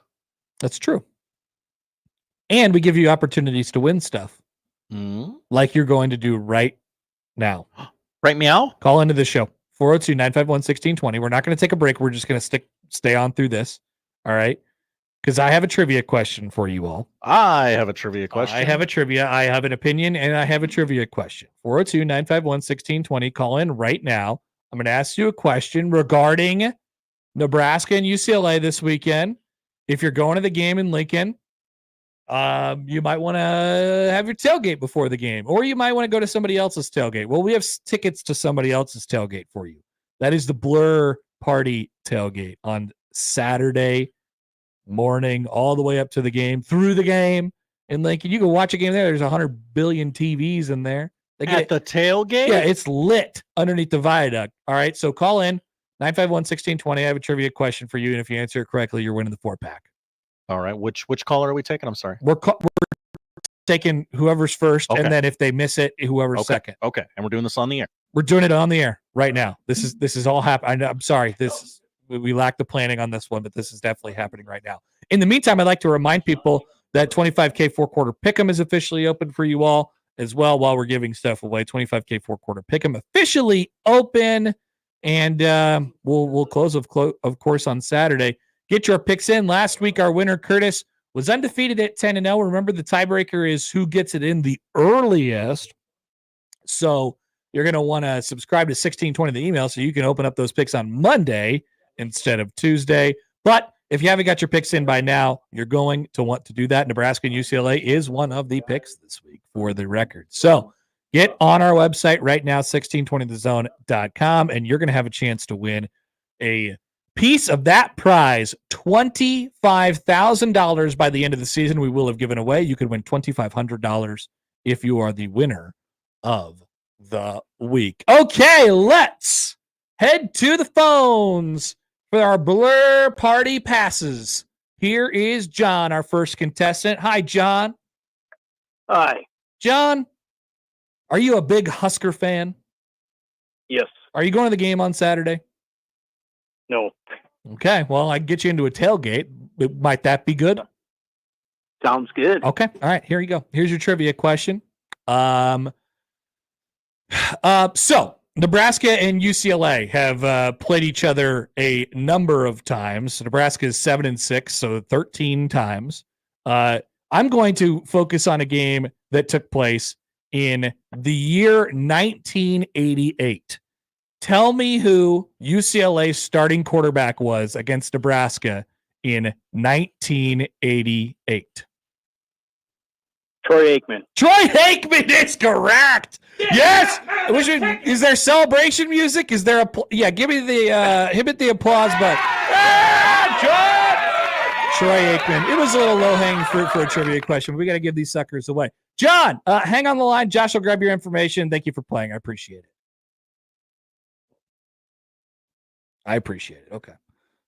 Josh, you almost hit the drop button. That would have been bad. That would have been real bad. Yeah. Josh, you could take care of him. So a quick couple notes. So once again, and we'll go through the history on this tomorrow on our history lesson as we do on Fridays. Nebraska 7-6 all time against UCLA. Of course, they last met in the Foster Farms Bowl in 2015. They played a home and home in 12 and 13. And this was Nebraska's basically most common non-conference opponent from the 80s and really into the 90s. They played each other in 83, 84, 87, 88, 93, and 94. Nebraska won all but one of those games with the exception of that 1988 game. That was an interesting one for a variety of different reasons. Nebraska ended up being Nebraska's only regular season loss of that season. Of course, Nebraska went to the Orange Bowl. They lost to Miami in 88. UCLA got all the way up to number 1 in that season. It was number 2 versus number 5 at the time. UCLA got all the way up to number 1 that year before being upset by Washington State in October. And the Bruins also lost to USC that year. And I think they went to the Cotton Bowl, if I remember correctly, that year. I was looking this up last night. But man, how about that? The one loss in that long span. Nebraska didn't lose to UCLA from 1973 all the way up till 2012. Nebraska didn't lose to UCLA all the way during that time, except for the 1 year, and that would be Troy Aikman's 1988 UCLA. Troy Aikman. What was Gus Johnson calling Troy Aikman back in 1988? Toyota Troy. Toyotas, were they big in 88? I have no idea. Maybe. Seems like it might have been the new-ish guy on the block. Yeah. I don't know. There was probably some Toyotas going on. Yeah. All right. So if you're still calling right now, by the way, we don't have the price. It's over. There's just the 1 4-pack. You could call still if you want to talk to me. Yeah. If you want to talk on the show, that's fine. But no, we only have the 1 4-pack of tickets. So we'll go through the history of Nebraska and UCLA, of course, tomorrow. Got an email earlier, Josh. An email from Colin. Colin in White Plains. He needs a good weekend. Oh, he's having a time. His Yankees had a bad night last night. Bad night. Hate to see it. He said this: after watching a display of horrible baseball in the 5th inning that even the travel teams and little league teams I coach would laugh at, I really need my teams to pull off clean sweeps this weekend. Volleyball needs to go to Madison on Friday and punch that ugly bleeper in his face. Whoa. Talk about Kelly Sheffield walking out with the win.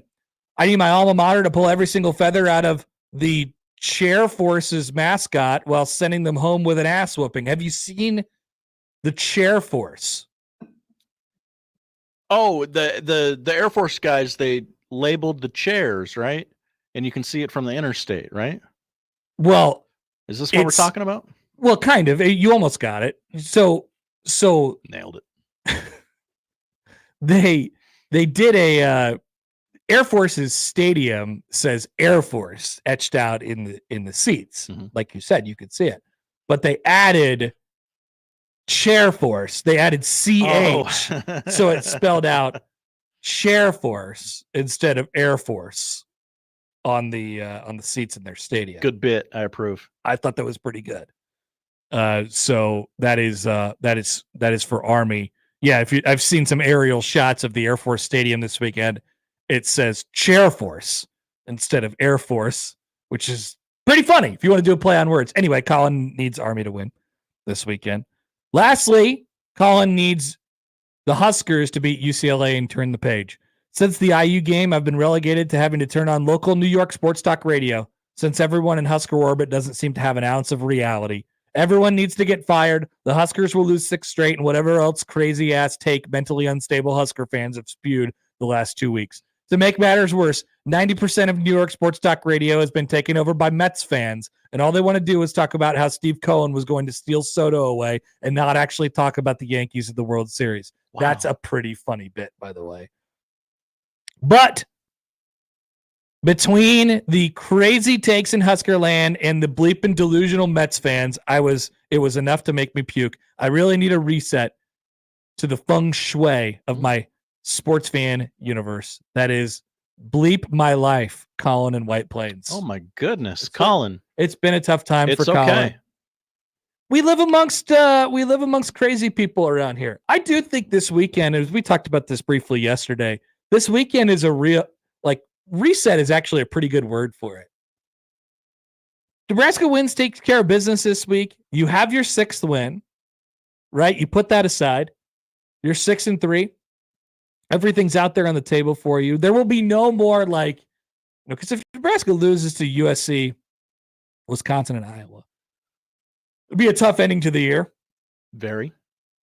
But you wouldn't get the crazies. I might regret. You sure about that? Nebraska lost to Indiana by 49 points. That's why that happened. And 49 is 50. Nebraska lost to Indiana by 50 points. That's why the crazies came out of Husker land. Nobody knows what, reality, the earth got shaken underneath you. Stabilized by the performance against Ohio State. If you win against UCLA this weekend, it stabilizes again. And then maybe there's even a twinge of optimism for the final 3 regular season games. And that's where the crazies come in and we lost 3. Colin, I got to tell you, I think you might get your wish this weekend. Ooh.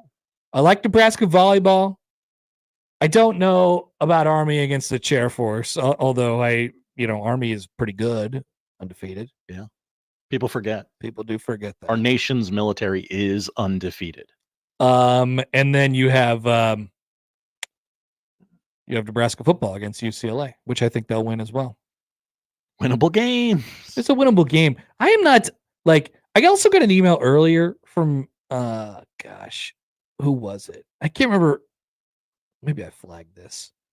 It was something along the lines of Nebraska needs to beat the living hell out of UCLA.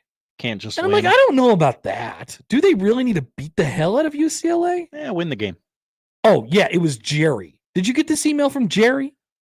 Oh, this really long email from Jerry. I got a really long email that I started and did not finish. You got this. You're on this email. Okay. So it was basically about how he feels like Nebraska's there's a curse put on the program by Gary Barnett or something like that. Okay. There's just a lot going on. Multiple Excel spreadsheets are attached to this email. Yep. He's really mad about team mottos. He doesn't want there to be any mottos like chasing 3. Okay. Because in his words, he said, Muhammad Ali said, quote, "I am the greatest of all time, not I desire to be the greatest of all time." That would have sounded stupid. I'm chasing greatness. Yeah. I'm chasing. No, Muhammad Ali said, "I am greatness." Okay. Right. I follow that. I follow that logic.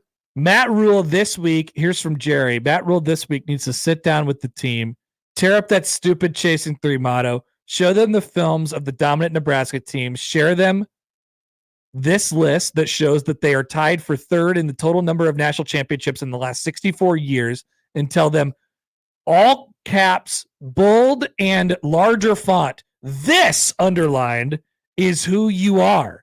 Then they need to go out this weekend and boat race UCLA like they should and win their Final 4 games. I'm too old for this bleep. I'm sick of it. GBR. Thanks for listening, Jerry. Thank you, Jerry. What an email from Jerry. Yeah. I did click on the Excel spreadsheets as well. It was just a list of all the national champions, and he went on a thing about that, about how there's only been a select few teams who have actually won national. He said, in 64 years of modern era college football, which most people say started in 1960, only 26 of the 134 Power 5 football teams. There's not 134 Power 5 football teams. 134 FBS teams have won or shared a national championship. That's slightly less than 20% of the teams. In addition, 6 teams have won 40 of the 78 national championships. And Nebraska is, of course, one of those rarefied 6. air. So he wants Matt Rule to go in there and say, no more chasing 3. This is who you are. You're burying people. You are these guys. Yeah. You're dragging Gators down the field. And because of that, Nebraska needs to beat the BTHO UCLA. I don't know about that. I'm not just win the game. There's no style points. I'm mildly concerned about this game. Really? Yeah. What? I just don't know what we're gonna get from Nebraska. Okay, I was gonna ask. It's all about Nebraska. Okay. That's fair. It's all about Nebraska. UCLA is probably a little bit better than they're getting credit for. Mm-hmm. They're definitely have been better recently than they were at the beginning of the season, when just so happened they ran into Indiana. Who would have thought? No helmet comms stolen there. I don't think Nebraska will win by more than 2 touchdowns. Like that would be surprising to me. I went in the lab, and Will Compton and I cooked up a score prediction. Oh, did you? Mm-hmm. So I know my score that you'll hear tomorrow. Oh, have you done a bit? I have concepts of a bit. Okay. It will become a bit after some Halloween revelry this evening. Just eating Skittles? Eating Skittles, making bits. All right. Okay. Before we go to break. Yeah. The Sun Belt Basketball Conference has released its tournament bracket. Oh, really? For this upcoming season. What are they? Conferences are weird now, remember? Yeah. If you finish in the top 2 in the Sun Belt Conference, you get a quintuple bye. All right. Look at this beautiful bracket. Where is it? It's on our screen. Whoa! Holy smokes! Look at this. Join us on YouTube. Oh, man. Quintuple bye. You only have to win 2 games if you are the 1 or the 2 seed in the Sun Belt Conference crap. To win that conference's tournament. So if you are, there's 14 teams that make this conference tournament. If you are the 11, 12, 13, or 14, you have to win 1, 2, 3, 4, 5, 6, 7, 8 games to win your conference championship. 8 games in, I assume, 8 days, right? I would. There's no way a conference tournament can last longer than 8 days. 8 days? Or maybe they have to play double headers. I have no idea. This is absurd. What a conference. Wow. We love basketball, don't we, Josh? We sure do, I guess. We love basketball. There was just really nowhere else to put that, and I saw John Fanta comment on it. And thank you, Fanta. I wanted us to laugh at the absurdity. That's good. Perfect for our show. That's good. Yeah, this is like Placat writes, I was thinking about the WCC tournament. It kind of looks like this as well, but it's even more. It's more. Yeah. It's more than the WCC. Just give Gonzaga and St. Mary's automatic buys to the final, but the other 2 have to just battle it out for a couple days. No, this is even more. More rounds. All right, we're coming back. We'll get a catch up on Nebraska football with Michael Bruntz of Husker 247. Michael joins us next on the Connor Happer Show on 1620 The Zone. But first, I have a reminder for you all, and that is that Swedish rock band Ghost is coming to Omaha August 3rd, 2025 at the Chai. It'll be worth the wait. And I heard that Unsportsmanlike Conduct is giving away DVDs or something like that. VHS copies of Ghost. All right, Ghost. This is different than that. Swedish rock band Ghost. You could listen to them this week for tickets, of course, and they go on sale to regulars, to the normies, tomorrow.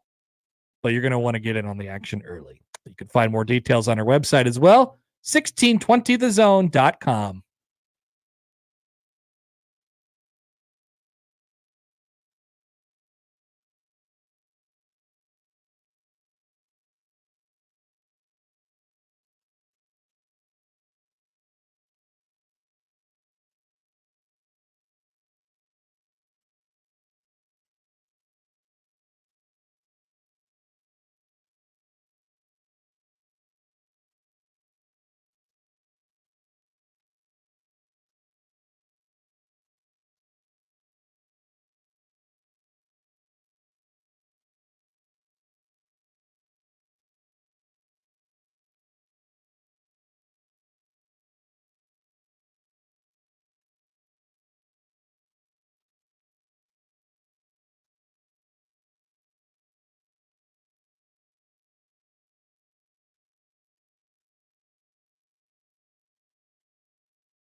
Broncos country, let's ride.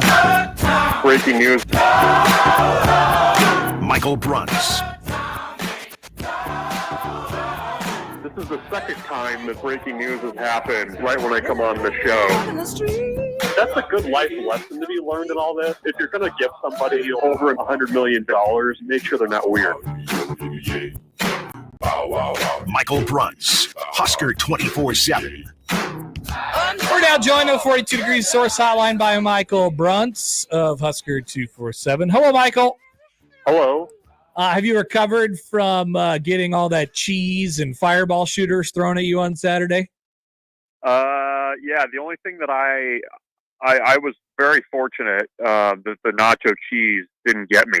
because the splatter pattern on that, it was like a Paul painting, and unfortunately, a member of the Ohio State dance team got it the worst. So, really? There was a direct cheese hit?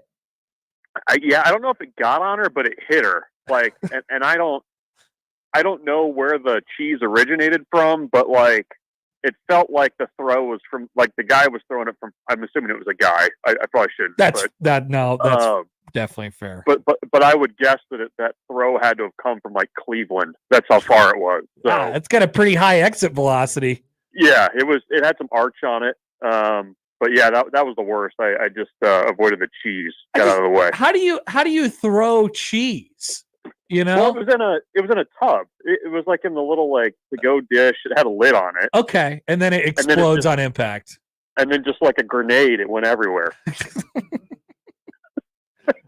Pretty unbelievable. That seems easier to throw, honestly, than the empty fireball shooters, which seem to be raining down as well.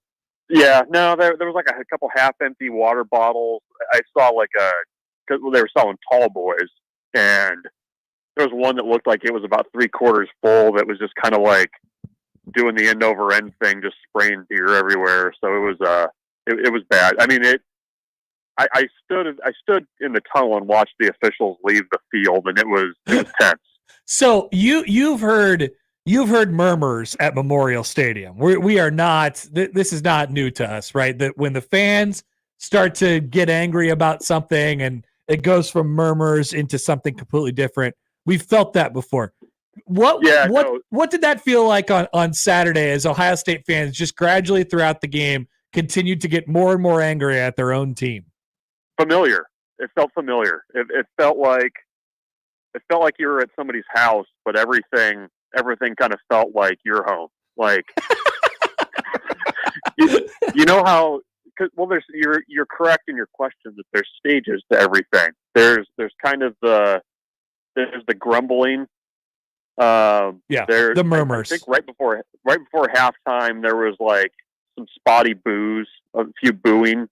And then on one of them, it became all out boos. I think it was a fourth down stop that Nebraska made. Yeah. Well, and then third quarter, you kind of go into pucker mode where you can just feel the tension in the stadium. And then fourth quarter, it was like a quick pass or a short pass that just got completely stopped. And that's when the boos started. And then the nacho cheese started raining when the officials got involved. But all of that felt very familiar. Like that was like basically the last decade of Nebraska football, but somebody else experiencing it. There really is a scale. I don't know that Nebraska fans have gotten to nacho cheese on the field level of angry yet. Maybe we still haven't hit rock bottom. Yeah, I don't think so. That whole sequence was weird, and it was, you had Ryan Day spiking the headset, getting a sideline warning for that, which it questionable, was complete chaos. And then, I mean, it's too bad because, you know, you got to that point, Nebraska's trying to put together like a potential game-winning drive, and it's just like it's a riot.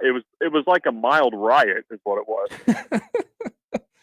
It's a memorable trip to Columbus for Michael Bruntz and the traveling Nebraska media, which was nearly pelted by cups of cheese on Saturday, but everybody escaped unharmed. Did you enjoy the end of baseball season last night, especially the fifth inning? It was they could have used the Tom Amansky video. I think that would have helped. That's what I said today. I said the real winners today were every youth baseball coach in America who could now teach PFPs.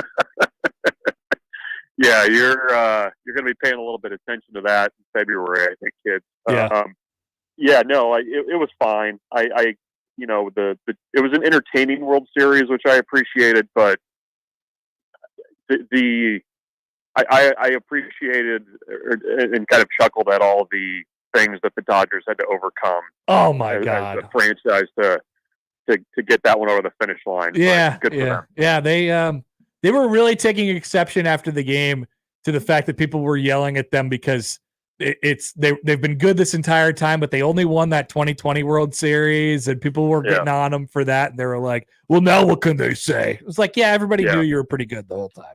It was very strong Kirby Smart vibes. Yeah, they definitely played the underdog role for whatever reason against a team that they were pretty clearly much better than and more complete than, even in the World Series. But anyway, all right, from Matt Rule today. So injury notes, let's go there first. With Malcolm Hartzog out, you go to, we'll get an introduction or a closer look, I suppose, at Jeremiah Charles this weekend. Young defensive backs moving their way into the rotation here. That's a story that I'm kind of watching in the back quarter of this season. Yeah, and I feel like at the start of the season, a lot of the conversation around the secondary was just, the depth and, who was going to fit in where. And I think, that they at least have the ability to kind of absorb the injury of Hartzog, and Tommy Hill is highly questionable for this game. I think it's safe to say. But still haven't seen Bly Hill yet. Haven't seen Bly Hill yet. I mean, that's the addition of Sierra Wright in July. That's been one of the huge storylines of this entire season to me. With them just kind of being able to chug along, even though they've had lost their best defensive player in Tommy Hill. So we'll see what Jeremiah Charles can do. He's played a fair amount this year in tight spots. He played most of the quarter and a half towards the end of the Ohio State game.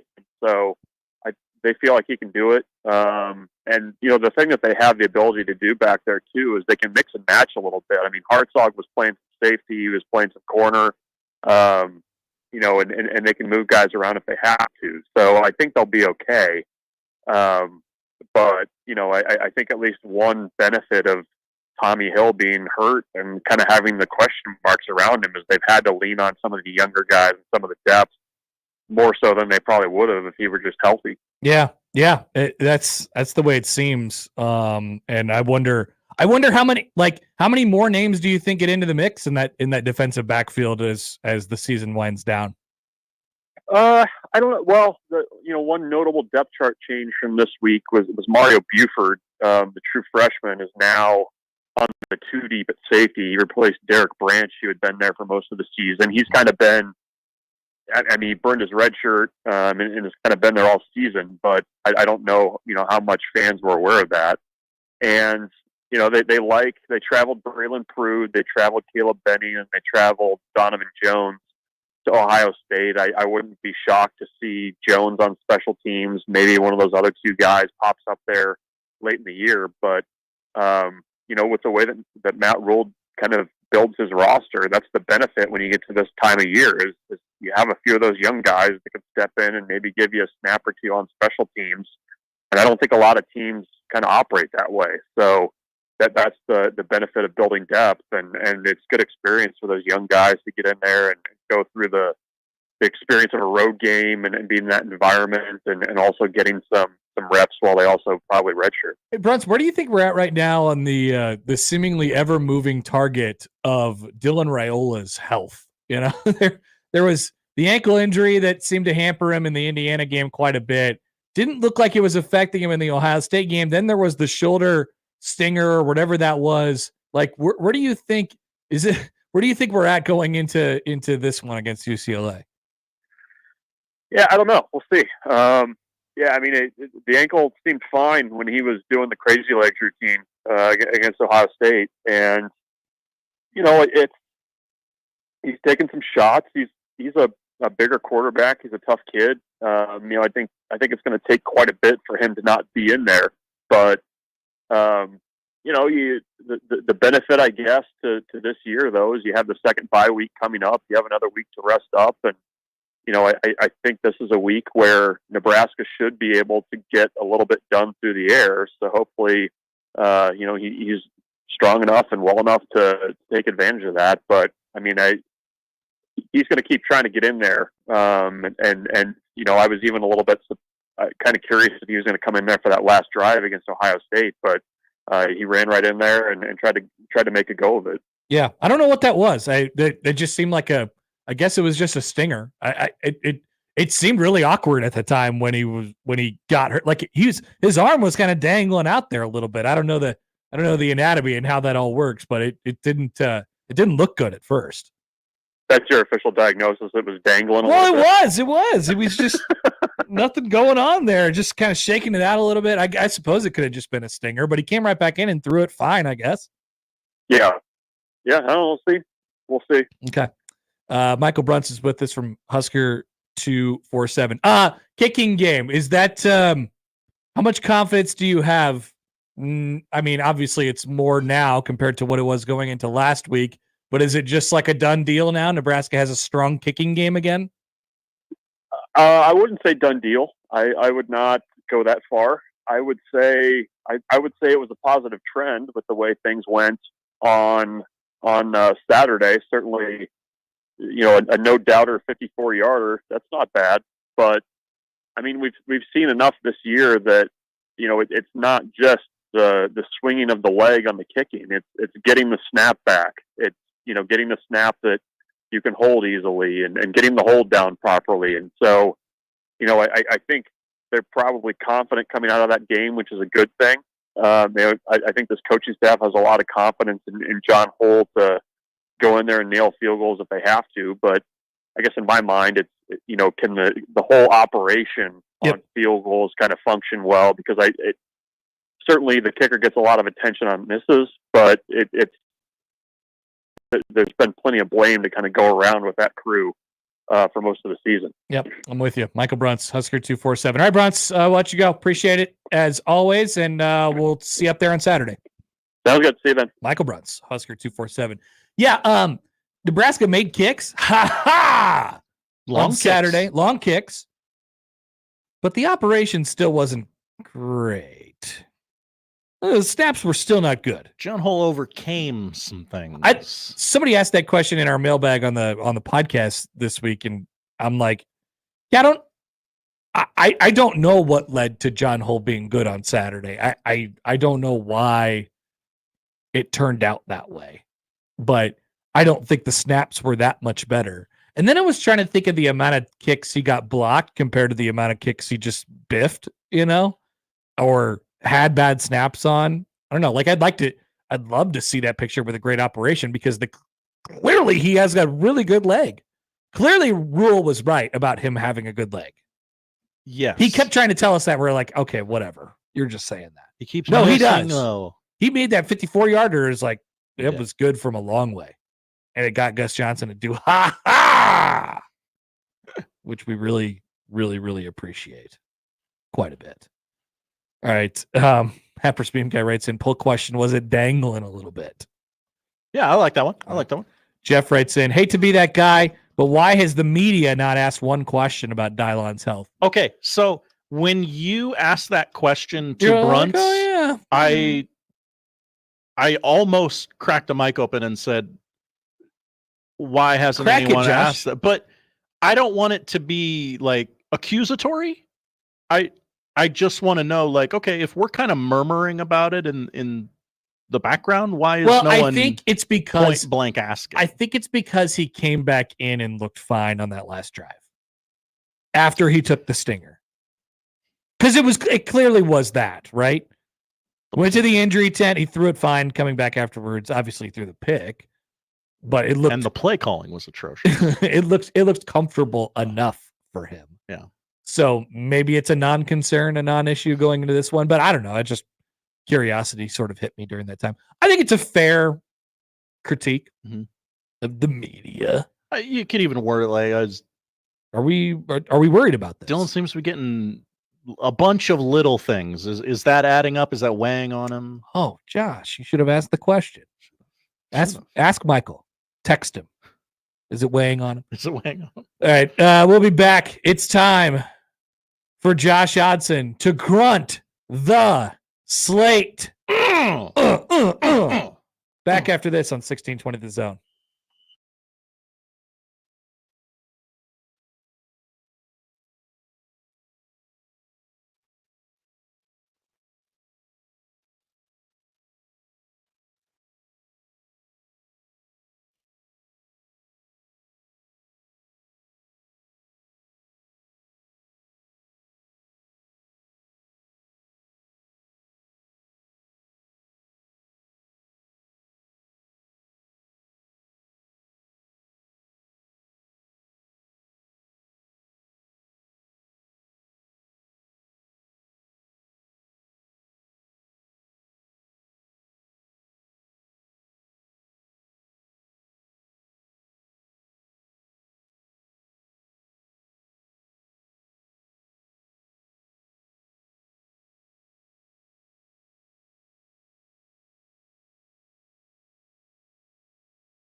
Unsportsmanlike Conduct claims to be Omaha's best sports radio talk show, but I think we can do better. John Bishop constantly berates and belittles the hardest working, most blue collar of all workers, the officials. How about justice for Evan Burrows? Where was Nick Grimm during 9/11? Building Legos. That's right. Some help. Josh Peterson loves to run. But what are you running from, Josh? The truth? Is this really who you want entertaining you every day? I didn't think so. The right choice is simple. The Connor Happer Show. Yeah. It really makes you think, Josh. It really makes you think. A lot of tough questions for Nick. It just really makes you think. Quickly behind the bit. I'm Connor Happer, and I approve this message. I'm normally pretty quick. I'm 2 takes and like, oh, this is taking a while to get through. I had to read that Nick Grimm line 8 times. You nailed it. I mean, you eventually nailed it. Stop laughing. It's so unfair. All right. Also, coming into the break, we got a comment from Kenneth who loves Grunt the Slate. It's his favorite thing that we do. And he said, had to pull up to YouTube just to say, let's get it grunting. And so that kind of got us thinking, Black Eyed Peas. Let's get it grunting in here. Maybe we could get Fergie. She's got to be available. She's not doing anything. No. Maybe she's on Cameo. We could make her sing. Let's get it grunting in here. And then just keep grunting. Okay. Stibbs, help me out. Grunt the Slate. A smattering of college games first, Josh. Let's start with tomorrow night in the group of 5. Tomorrow? Yes. San Diego State and Boise State. Oh. San Diego State's not very good. Oh, they're not? No. I thought that would get you, though. Boise State's a fun watch, though. Ohio State and Penn State. Arkansas and Ole Miss. There he is. There's Tim the Tool Man. Duke and Miami. All right. Chair Force and Army. Respectful salute. How would you? Army is a 22.5-point favorite, by the way. No respect for the troops. Those troops. Who says oorah? That would be the Marines. That'd be the Marines. Yeah. The Marines aren't in this game. Michigan and Oregon. Michigan and Oregon. Indiana and Michigan State. Pitt and SMU. All right. That's weird. I never heard a laugh. In the NFL tonight, Texans and Jetsons. Ew. The Texans are a weird 6-2, but not enough to be a 2.5-point underdog in this game. It's still odd. It keeps going up. It's very confusing to me. I understand that preseason, the New York football teams, we thought, okay, maybe there's an outside shot that'll be good. I'm tired of watching New York football teams in the solo windows. They're very much on primetime windows. God, yes. Jets and Giants, just dog bleep football. They're always there. To watch. Cowboys and Falcons noon. Noon? Mm-hmm. Yeah, I don't know. Maybe. Cowboys last stand. All right. Dolphins, Bills. Dolphins last stand. Yeah, feels like it. Raiders, Bengals. Yucky. That's a yucky. That is yucky. That's no bueno. No. Don't you tried to convince yourself on something there? Yeah. Raiders, Bengals. That's like 4 wins combined. AOC at quarterback in this economy. Yep. Chargers, Browns. That's ugly. Yeah. Over under 42.5. Here's the lowest total of the week, though. It belongs to Patriots, Titans. That is disgusting behavior. Even if you're a Titans fan, you shouldn't want to watch that game. I do not. I don't watch Mason Rudolph versus Drake May. The New York Giants. No, he's concussion man. Oh, back to Jacoby Brisket. yeah, I'm not sure. yeah. The New York Giants host the Washington Football Commanders. You watch for the Jaden Daniels show. That's it. All right. Saints Panthers. Holy smokes. What is football doing to us this weekend? Saints Panthers. Broncos Ravens. I mean, they're both 5-3. I mean, that's a compared to everything else, grunt. Maybe that's good. Yeah. Jags Eagles. Okay. Bears Cardinals.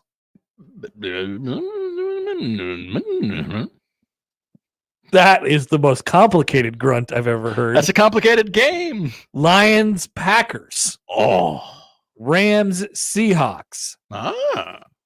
Oh, that's poop. Those teams are both garbage. Colts Vikings. There's so many games. There's one more after this. And Monday night, Bucks and Chiefs. Yeah, that's good. That's a good game. Yeah. I like that game. Not great. So this just give me an overall slate grunt, Josh.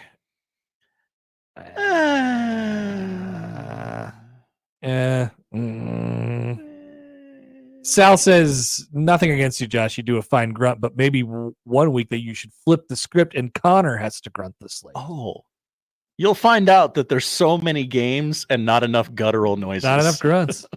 All right, I can do that whenever you want to do that. Okay. Maybe feast week Ooh. or something like that. I don't know. I feel like there's more grunts that denote good than bad. You've done that one a lot. Yep. All right. There you go. That's Josh grunting the slate. Kenneth, you're welcome. Kenneth says slate grunted. Let's party. Peterman found that out last week, by the way, on the lack of grunts. He did find out that it was harder than he expected it to be. Mm-hmm. All right. We are back after this 1:00 hour. It's time for Big Ten Power Rankings with Tiers, and we'll rank the Big Ten games by watchability this week. Coming up on 1620 The Zone.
Let's get back to the Connor Happer Show on 1620 The Zone. Here comes the clown.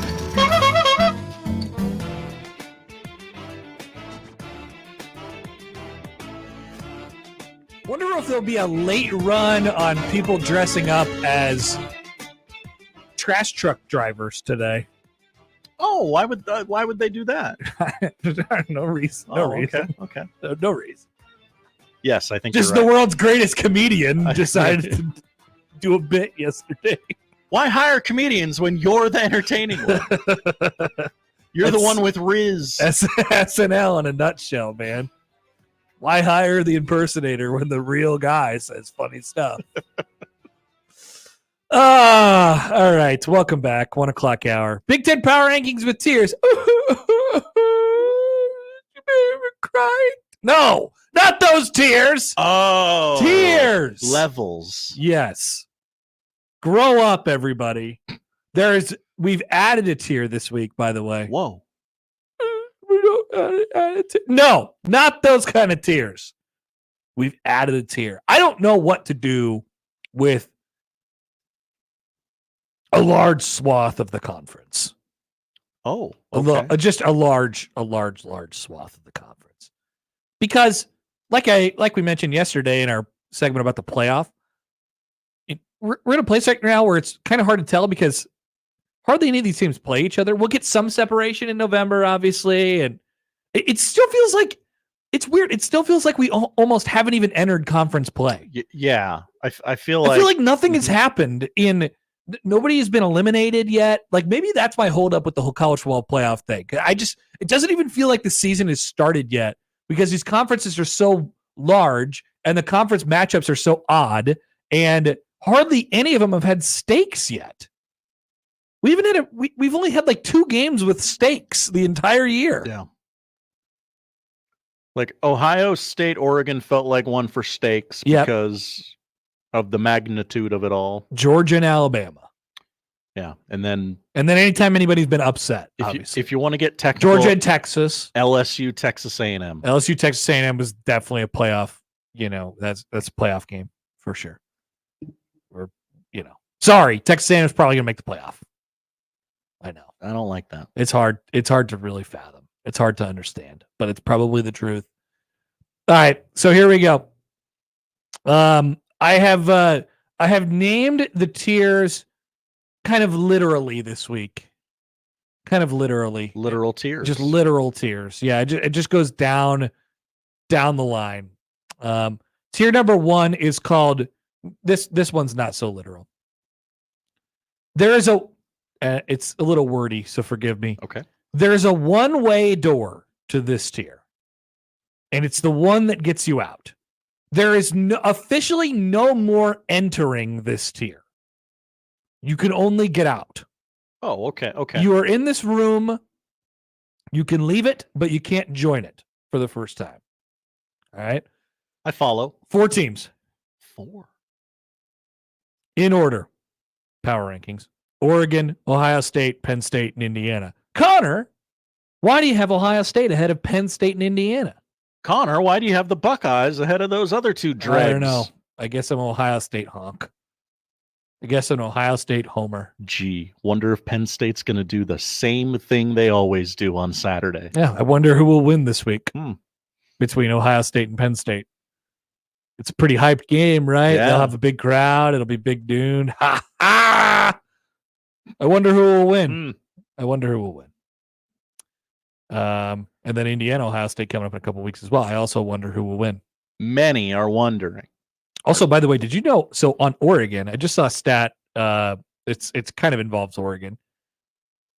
Michigan this week is playing Oregon. We'll talk about that game when we rank the games coming up in a moment.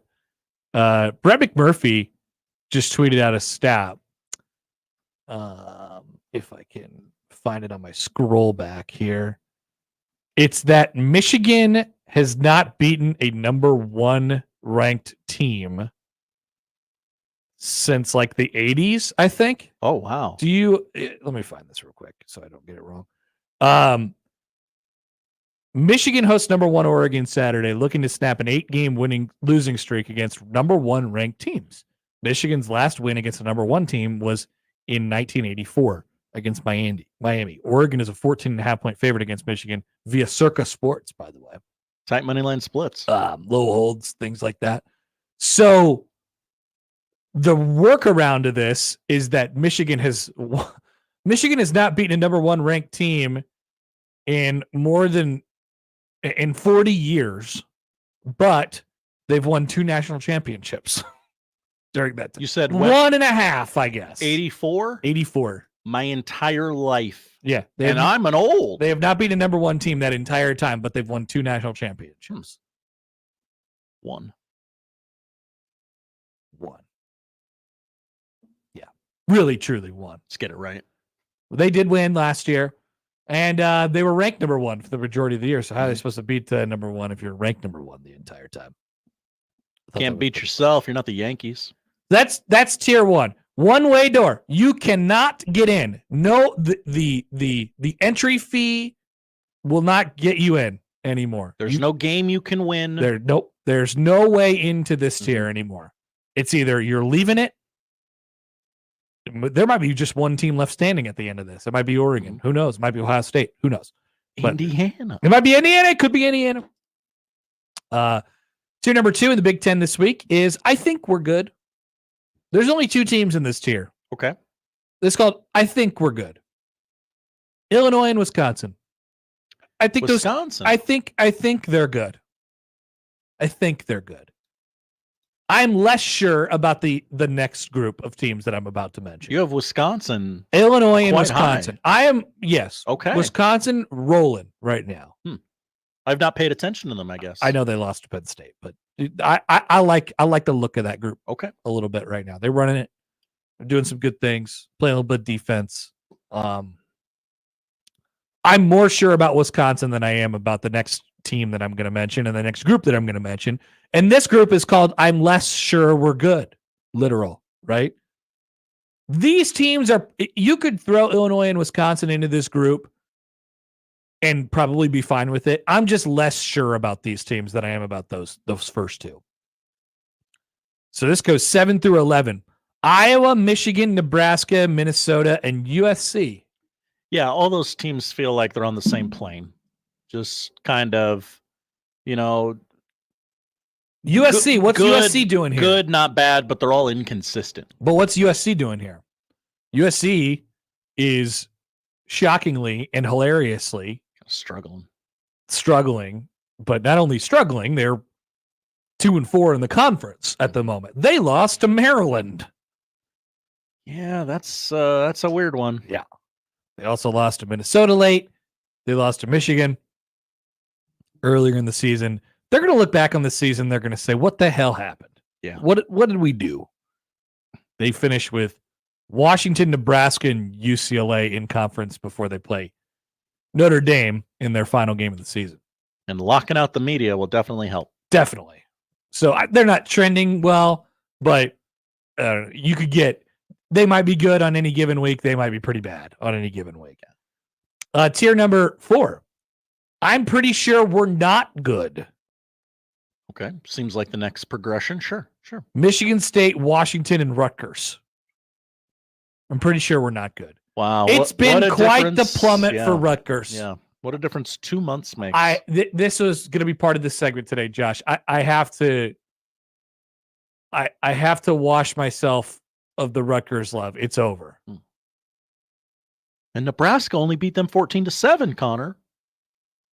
I know. They've had it really rough. Maybe Nebraska broke them. Seems that way. Is it possible? All right. Maybe you could take that home with you. And then there is the final group, and that's called We Most Certainly Suck. Oh, no. We suck again. So we went from really good tier to I think we're good. I'm less sure we're good. I'm pretty sure we're not good. And now we're definitely not good. We suck. And there's 4 teams in that category. UCLA, Maryland, Northwestern, and Purdue. Sorry. Yeah. Could you make an argument for UCLA in the group ahead? I think I could. Probably. Could I make an argument for USC in the group below? Yeah. But once again, we're tethered to the power rankings as well. We are. We can't just put teams in tiers willy-nilly. We have to order them. That's why it's called Big Ten Power Rankings with tiers. I am, with each passing week, I'm more and more excited to go over our Big Ten media poll at the end of the year and see who was the most right. Should I go back and see how I responded to this? If you have it handy, I don't know. I could find it. It's in the email. Okay. You want to hear my final four, my last four, my 15 through 18, and my preseason media poll? Yeah. I don't know how it ended up with the whole 16-20 the zone, but I can tell you mine. Illinois, Purdue, Indiana, Northwestern. Ouch. One more time. I'm sorry. I was typing. Illinois. Oh, wrong. Purdue. Right. Indiana. Very wrong. Could have been more wrong. Northwestern. Correct. I mean, I went out on a limb picking them last. Purdue was the common pick to be, was the common last pick. Gosh, what else did I screw up on bad? Rutgers, obviously I had Rutgers too high. Everything else they're in the vicinity, right? Oregon, I had Ohio State, Oregon, Penn State as my top three, and then Iowa.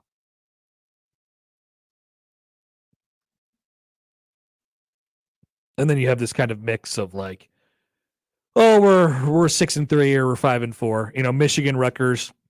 That's not going to happen. Nebraska, that could still happen. USC, maybe. Wisconsin. What? I have pulled up the collective as a station. Oh, good. This will be fun. 18th, Purdue. Nailed it. Ding, ding, ding. 17th, Indiana. Yeah. Oh, and I'm the Indiana hater. Illinois at 14th as a collective. Yeah. Michigan at 4th. I had him 5th. Okay. So I had him one spot lower than the common. Poll had him. Who is the conference offensive player of the year? Oh yeah. By the 16-20 the zone. I have to find that. It's not in the email? No, I looked up in my graphics. Oh, okay. I had Dylan Gabriel. I assumed Dylan Gabriel was the pick. Yes. And now that you say that. It almost certainly will be Dylan Gabriel at this point, right? Yes. And then unless it's like Jeremiah Smith or something, I'm not sure. The Michigan defender was the depoy. Will Johnson. Will Johnson. Yeah. I had the linebacker. One of the linebackers. Actually, I had the wrong linebacker from Iowa. I had Nick Jackson, and Jay Higgins is probably going to put himself in the running there. Mike comments in. Hi, Mike. 16-20, the Indiana haters. And also, everyone had Rutgers too high. I may have influenced some people on Rutgers. You're just so damn sure. Yeah. I loved him. We had them at 9th as a station. I thought their quarterback play would be better to the point where it would work for them. Despite having seen that quarterback play in that conference before. Yeah. With that, well, he never played in Shiraka, did he? No, I guess probably not. But anyway, yeah, I know. Okay. I know. Laughing in the face of evidence. Ranking the Big Ten games by watchability this week. This was supposed to be the Big Ten's magnum opus. This was supposed to be the week, right? There's just so many good games. What a great win for all of the Big Ten's television partners, including, most notably, Fox, NBC, and CBS when you go in the day parts. It still did work out that way. I'll give them that. It did. I mean, BTN got to be thrilled. They get Nebraska. So let's go from last to first. Okay. The least watchable game in the Big Ten this week is Northwestern and Purdue. It's not an argument. Ooh. That's a game this week. Ooh. It happens at 11 o'clock on BTN. You don't have to pay attention to it. I will not. You can keep it off of your quad box. Don't think about it. Unnecessary. The second least watchable game this week in the Big Ten is Nebraska and UCLA. Oh no! Yeah, it just is. But I'm going to watch it. I love that it's a helmet game, Mhm. and I think it's an important game for Nebraska, as they all are. This is a very important game. You win it, you feel good about yourself. But there's almost nothing at stake. Like from a conference perspective. For Nebraska, obviously, there's always everything at stake. There's a trip to the Grand China Buffet on the line. Yeah, I know. That's not this is not a horribly watchable game. Nope. So we're going what? 1, 2, 3, 4, 5, 6, 7, 8. That was okay. We have 8 and 7 covered to 6. Sixth most watchable game in the Big Ten this week. Okay. USC and Washington.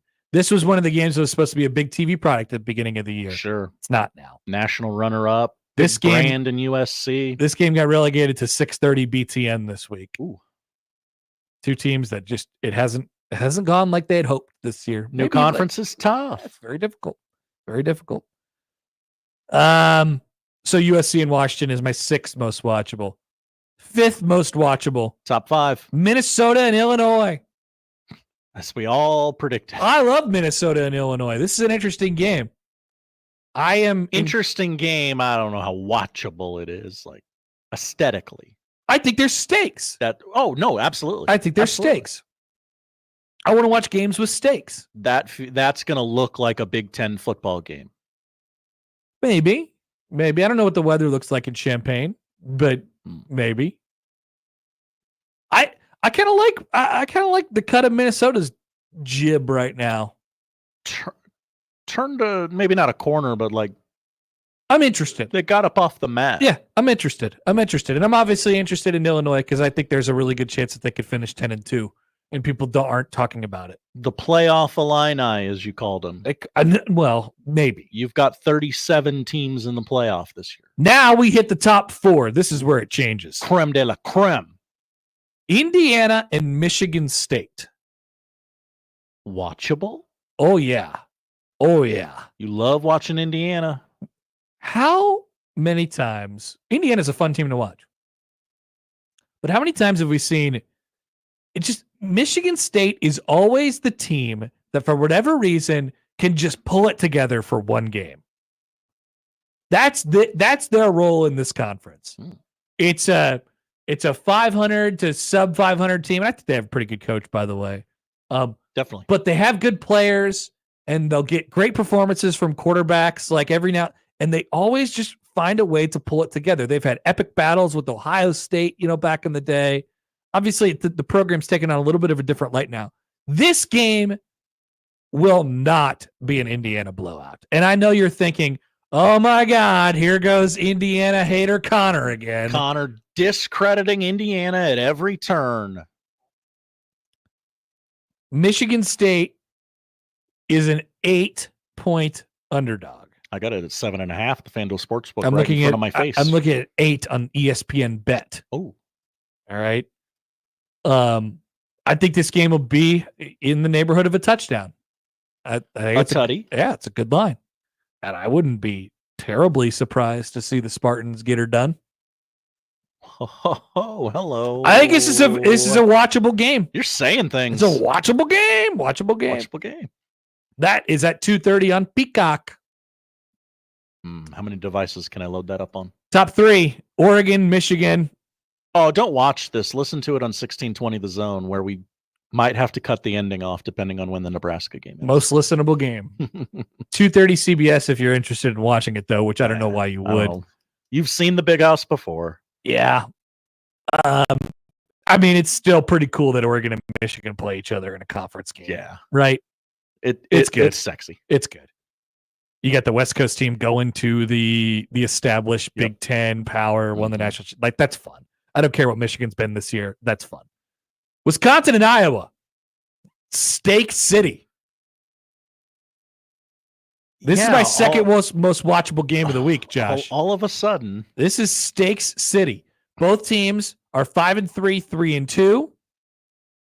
And whoever comes out victorious in this game will like the way they feel headed into the Final Four, or the Final Three. Obviously, Iowa's path is a little bit easier because they don't have to play Oregon next week like Wisconsin does. Once again, we don't talk enough about Wisconsin fans getting treated to one of the greatest home schedules that I've ever seen this year. Alabama. Who was just there? Penn State. And Oregon. Yeah. That's very nice. Iowa gets Wisconsin at home this week. But this is I'm a Big Ten sicko now. I love watching this game every year because it comes down to like one thing. Like somebody dropped the ball and they lost field position. Somebody did a holding call. There was a holding penalty and it moved them back 10 yards and it flipped the field or something like, whatever it is. This game is awesome. And I'm a Big Ten sicko now. That's number 2. And then of course, number 1 is Ohio State, Penn State. That makes sense. Big Noon Fox. College game day and big noon kickoff. Wow. Yeah. You believe that? Will Corso be wearing his Indiana jacket again? This is a good jacket. Good jacket. It's a good jacket. I don't Will know. he even be there? I don't know. That's questionable. Mm-hmm. Chad writes in. Hi, Chad. On my side take of Indiana, Michigan State. Chad says Indiana and Michigan State is as watchable as cement drying. Indiana by 17. That's not very watchable, Connor. I would not put that on TV. Right. I would not put that watch drying cement on TV. No, I would not. Also, a texter writes in, if you want to watch some of these games with steaks, you're going to have to go to Texas Roadhouse. Very, very funny joke, texter. Steaks, tears. Is that where by the way, is that where you go to get your steaks? Not where I go. Texas Roadhouse. Texas Roadhouse? All right. We are back after this. Still a couple things left to cover on a Thursday edition of the Connor Happer Show on 1620 The Zone.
And welcome back to the Connor and Josh Power Hour on 102.5 The Buzz. Coming up next, we debate candy corn, good or crap. Which Omaha landmark would you have as boardwalk and park place on your Omaha Monopoly board? That's a discussion that I actually want to have. Hit up our Facebook page. So what got the nice spots on the They asked me if I wanted to MC that, and I said I have to do my show. You picked the show over. Well, I'm an MC for hire. You're a merc. Yeah, definitely.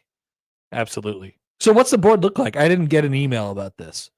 And everybody knows I won't see it if it's not an email. I forget. Mutual of Omaha Tower is boardwalk. All right. The old market is Park Place. The whole old market, huh? Yeah, the whole thing. All right. I don't know. Okay. Are you literally looking at the board? Yeah. Memorial Park is Memorial Park display. What's the crappy one? The first one. Baltic Avenue. That's right. Baltic. Oh man. If I ever landed on Baltic, I'm like, get me out of here. Yeah. Monopoly, the Omaha edition. So could we actually buy the board game? Yes. All right. It Cool. is for sale. Is it at Target? I don't know about that. The new board game is available at Nebraska Furniture Mart, Made in Omaha, the UNO Bookstore, Spielbound, Scooters Coffee, Boys Town, Omaha Children's Museum, along with several other local shops. A lot of those places are on the board. Oh, I see how it goes. Why didn't 1620 The Zone get a spot? I heard through the grapevine. I do not know this to be true or false. I want to say that on the front end. Well, why are you saying it then? There was a fee. Aha. A rather hefty fee. Happer's Meme Guy writes in. Hi, Happer's Meme Guy. Is one of the pieces for Omaha Monopoly a murder cart? Great question. I think it's one of the cards. You turn it over. A murder coach. Murder coach just ran you over. Murder cart. Please pay the ambulance driver $50. All right. Couple emails from you all before we unless you want to debate candy corn or not. We did it yesterday. Poll question: which are you most excited? Which debate are you most excited to end? Okay. Candy corn or president? Okay. Like, I'm excited for there to be less conversation about candy corn than I'm more excited for that to end than me stopping getting political texts. And trust me, I am incredibly annoyed with the political texts. Are you seeing and hearing a lot of candy corn debates? I am. Okay. It's all anyone's talking about. They're all talking about candy corn. Poll question up at Happer Show. Which debate are you Turn most on the excited FM radio to see? right now. They're Yeah. talking about candy corn right this second. And tomorrow They're they'll pre-recorded bit. How many pieces of candy do you let your kids have last night? How long does your Hit up our Facebook page. No, here's a conversation for tomorrow. How long does your candy last? Oh, yeah. How long does your leftover candy last? When does Halloween candy become Valentine's Day candy? And then there'll always be like a crazy guy, the wacko guy who'll be like, I ate all of it last night and I'm going to crap my brains out today. And then the guy on the other end of the spectrum calls it and he goes, I've been giving away the same bag of Snickers. I've been working on it since 1997. We don't get a lot of kids at the house. We always hit the beats. Yeah. Always hit the beats. All right. Couple emails from you all throughout the show today. Here's one from Chris. Hi, Chris. Dear Connor, I am untethering myself. I feel like I get a version of this email every week. People just finally untethering themselves. I am untethering myself. I'm going all in on this team. I believe you are a man of culture and enjoy having a good time. I would like to proposition a small bet on the remainder of the season. Whoa. I believe that this team will finish the season 8-4, going 3-1 in the final 4 games. He says, I guarantee it. Whoa. If they fail to do this, I will cut my hair off and donate it. Oh, okay. Currently, my luscious locks are just about shoulder length, so this may require some growing. But, I mean, that's enough. Shoulder length. but I'm a man of my word, Chris says. Photos would be involved, of course. If they were to finish strong like I believe they can, I would like to be able to come on air by phone, gloat a little, and finally bring the people what they want. To get to the Caitlin Clark story. That's what we got to put up? We have to allow Chris to come onto the show via the phone and talk about Caitlin Clark? That's high stakes. Hare versus Clark. But if we talk about Caitlin Clark, then the bit is over. There's always a new Caitlin Clark thing, though. It's like a country music award show. We can just reset but the timer. But it's not as funny anymore if we don't. If we did get to it that if we did get to it, yeah. Like there have been times where I've actually wanted to talk about Caitlin Clark, but I feel like I can't because we're the show that doesn't talk about Caitlin Clark. People know and respect that about us. Yeah, I respect that. They're saying, Chris, I don't know. You can cut off your hair if you want to. I'm not sure. I'm not sure I could put that up. I don't want to subject the people to Caitlin Clark talk. They get so They much. didn't even do anything wrong. Nebraska goes 2-2. People are happy with that, and they have to hear about Caitlin Clark from Chris. That feels like it's. I would be doing a disservice to our audience if we accepted that bet. You make a point there. I would like to counter with something, but I don't know. I feel like we're almost there, but we just need to negotiate the deal a little better. Oh, you want to just suss it out a little bit? Yeah. All right. Put it in the maybe pile. Okay, we can negotiate. No. There could be something there. John emailed in earlier. Hi, John. He said if we're going to get new campaign commercials from producer Josh every day, as much as he hates all of the other commercials, he doesn't actually want Tuesday to happen so he could get more political ads from you, Josh. He knows once the real election happens, then the political attack ads from Josh go away.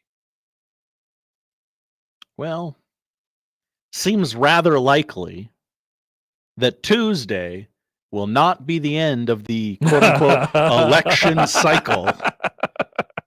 Well, so maybe we the cycle goes on, doesn't it, Josh? Maybe we can find a way to extend that bit somehow. Josh Peterson refuses to accept the results of Nebraska's football season. That's a potential political attack ad against you, but I don't think anybody has the time to actually write it. No. We'll think of something. Okay. I'm just saying, people love your bits, Josh.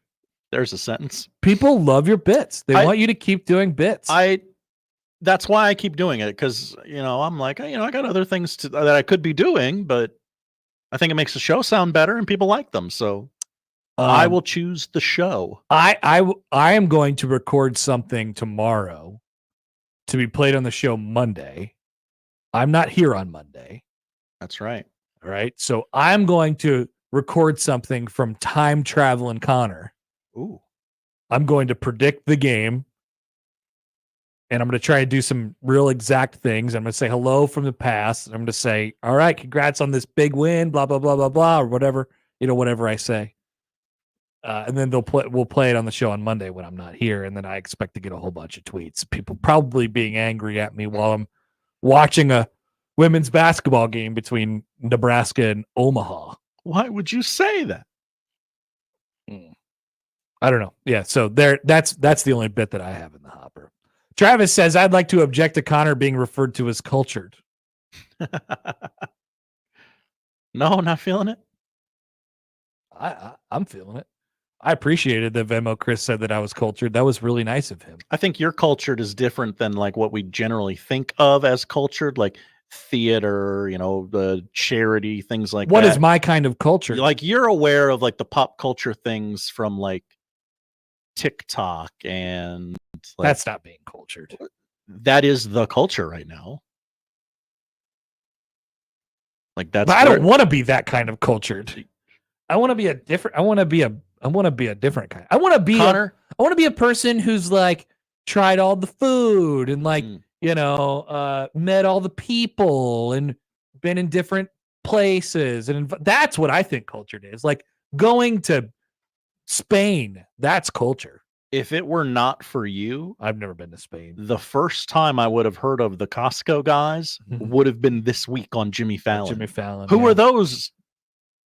Who's the little anonymous fat kid? people? Yeah. I think I probably would have like, oh yeah, I think I may have heard of the Rizzler somewhere.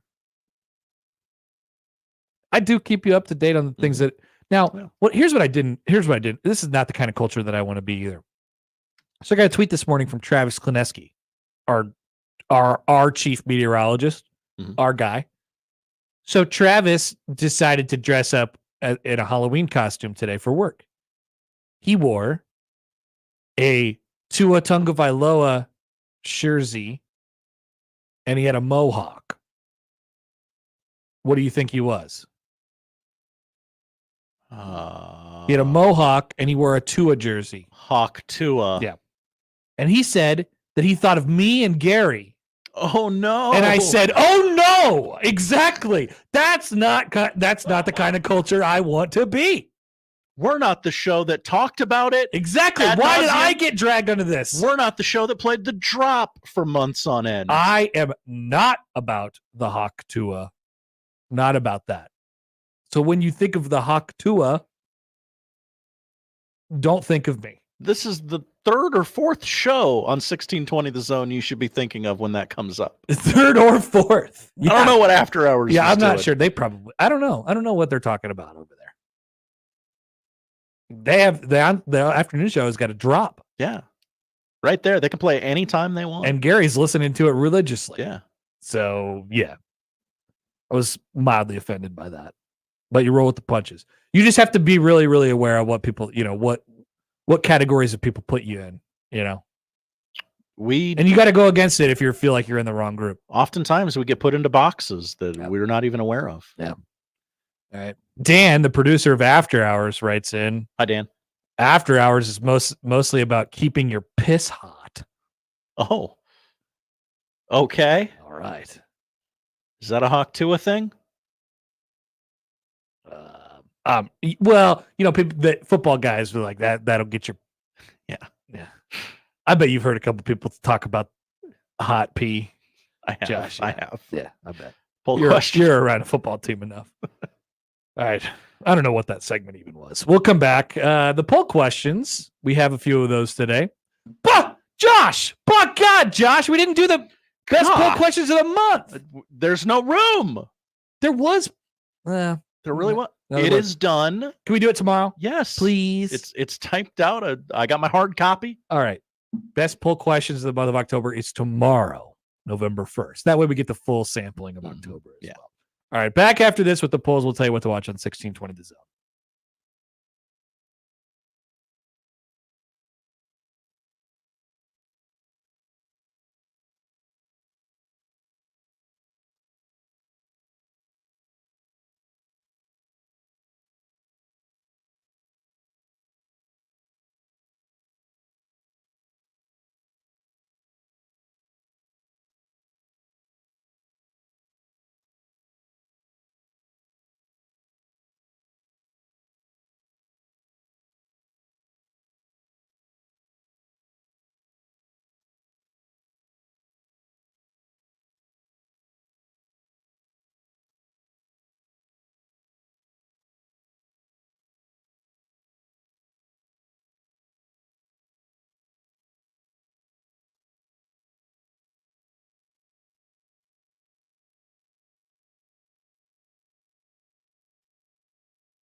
right, to the polls. Yesterday we had 3 during the crossover in the afternoon, and they read as follows. Is Connor Happer the Abraham Lincoln of his time? Many are saying. I don't know what that was in reference to. Don't either. I'll say no because I'm humble. Oh, because we had a differing viewpoint, but we're on the same ticket by being on this show. Oh, okay. Yeah. Like Abraham Lincoln. Yeah. 64% say no. That makes sense. Have you done some skanking? That was a word Nick said, and I think is that a ska thing? Yeah, and in Nick fashion, assumed everyone had done it. Sure. Everyone had the same life experience. % said yes. Interestingly enough. And finally, yesterday, do you keep stuff? Yeah. Yeah, I keep stuff. Yeah. 83% say yes. Today's polls, can you pitch with donut hands? That's pretty good. Odd question if you're not listening to the show. No. 70% say no. No. Are you a rosin guy? No. 64% said no. Do you like it sweaty? Yes. Yeah. 53% say yes. Is Giancarlo Stanton like a golf cart? That's a good one. I like that one a lot too. 73% said yes. We had a good month of polls. It's going to be hard to whittle this to 5. Was it dangling a little bit? Yes. Yeah. 75% say yes. And finally, which debate are you most excited to see end? Candy corn or president? President. Candy corn. End it now. 55% say president, but it's close. Weird. Some say too close to call. Those are the polls. Josh, what are we watching tonight? We're watching the NFL because it's on TV. I guess so. Texans, and there's no baseball. Yeah. Texans, Jets, 7 o'clock, Amazon Prime, or right here on 1620 The Zone. College football, Tulane and Charlotte, 6:30 on ESPN. If that does anything for you, see a doctor. It does not. You're unwell. NBA on NBA TV tonight, doubleheader, 7 o'clock start between the Bucks and the Grizzlies in Memphis. And then the B's and the G's. And then at the hell yeah. At the Toilet Center, 9:30. Toilets! Clippers host the Suns. Hockey on Hulu, Oilers at the Predators. All right. Big night for Tennessee, Memphis and Nashville hosting things. 7 o'clock puck drop there. Tonight is Halloween, and Halloween, the movie, is on AMC at 6 o'clock. Gotta watch that. It is followed by the underrated 1981 sequel, Halloween 2. Halloween might actually be the only good Halloween movie. It's my favorite movie of all time, Connor. Halloween? Hmm? Wow. Yeah. Wow. I didn't know. I don't think I knew that. Well, look at us, still learning things about each other after all these years. Look at that. And 5:20 tonight, weird start time on Freeform. It is the Kitty Classic, Hocus Pocus, followed by the 2022 sequel, Hocus Pocus 2. Hocus Pocus. That was a good one too. Yeah. Disney Channel movie. I bet Halloween Town. You ever watch Halloween Town? I was too old for Halloween. Yeah, Town. I was right in the sweet spot for Halloween Town. I am aware of it. I've heard good things. It was a good one. YouTube comment from Bam on before we leave. Wait, 1/3 of the people said Connor is the Abraham Lincoln of our time. That's right. There's always the 30% margin for error for trolling that we have to throw in there. That's a large margin, yeah, Connor. It could be either 0% or 2/3. Mm-hmm. Unclear. Depends on how many people vote. Josh, thanks. Thank you, Connor. That is the show. If you missed anything, 1620thezone.com is where you can find it. Tomorrow is Friday. We'll have our keys. We'll have our P's. We'll have our history lesson. We'll have the top 5 polls of the month of October. We welcome you all to November tomorrow. A Will Compton style Nebraska prediction from yours truly. Wow, we are jam-packed. Yeah. Loaded. Show's And no travel concerns for Stephen M. Sipple. Now that doesn't guarantee an appearance. No, there's general other concerns. It does make it more likely that he will appear tomorrow. All right. The crossover is next.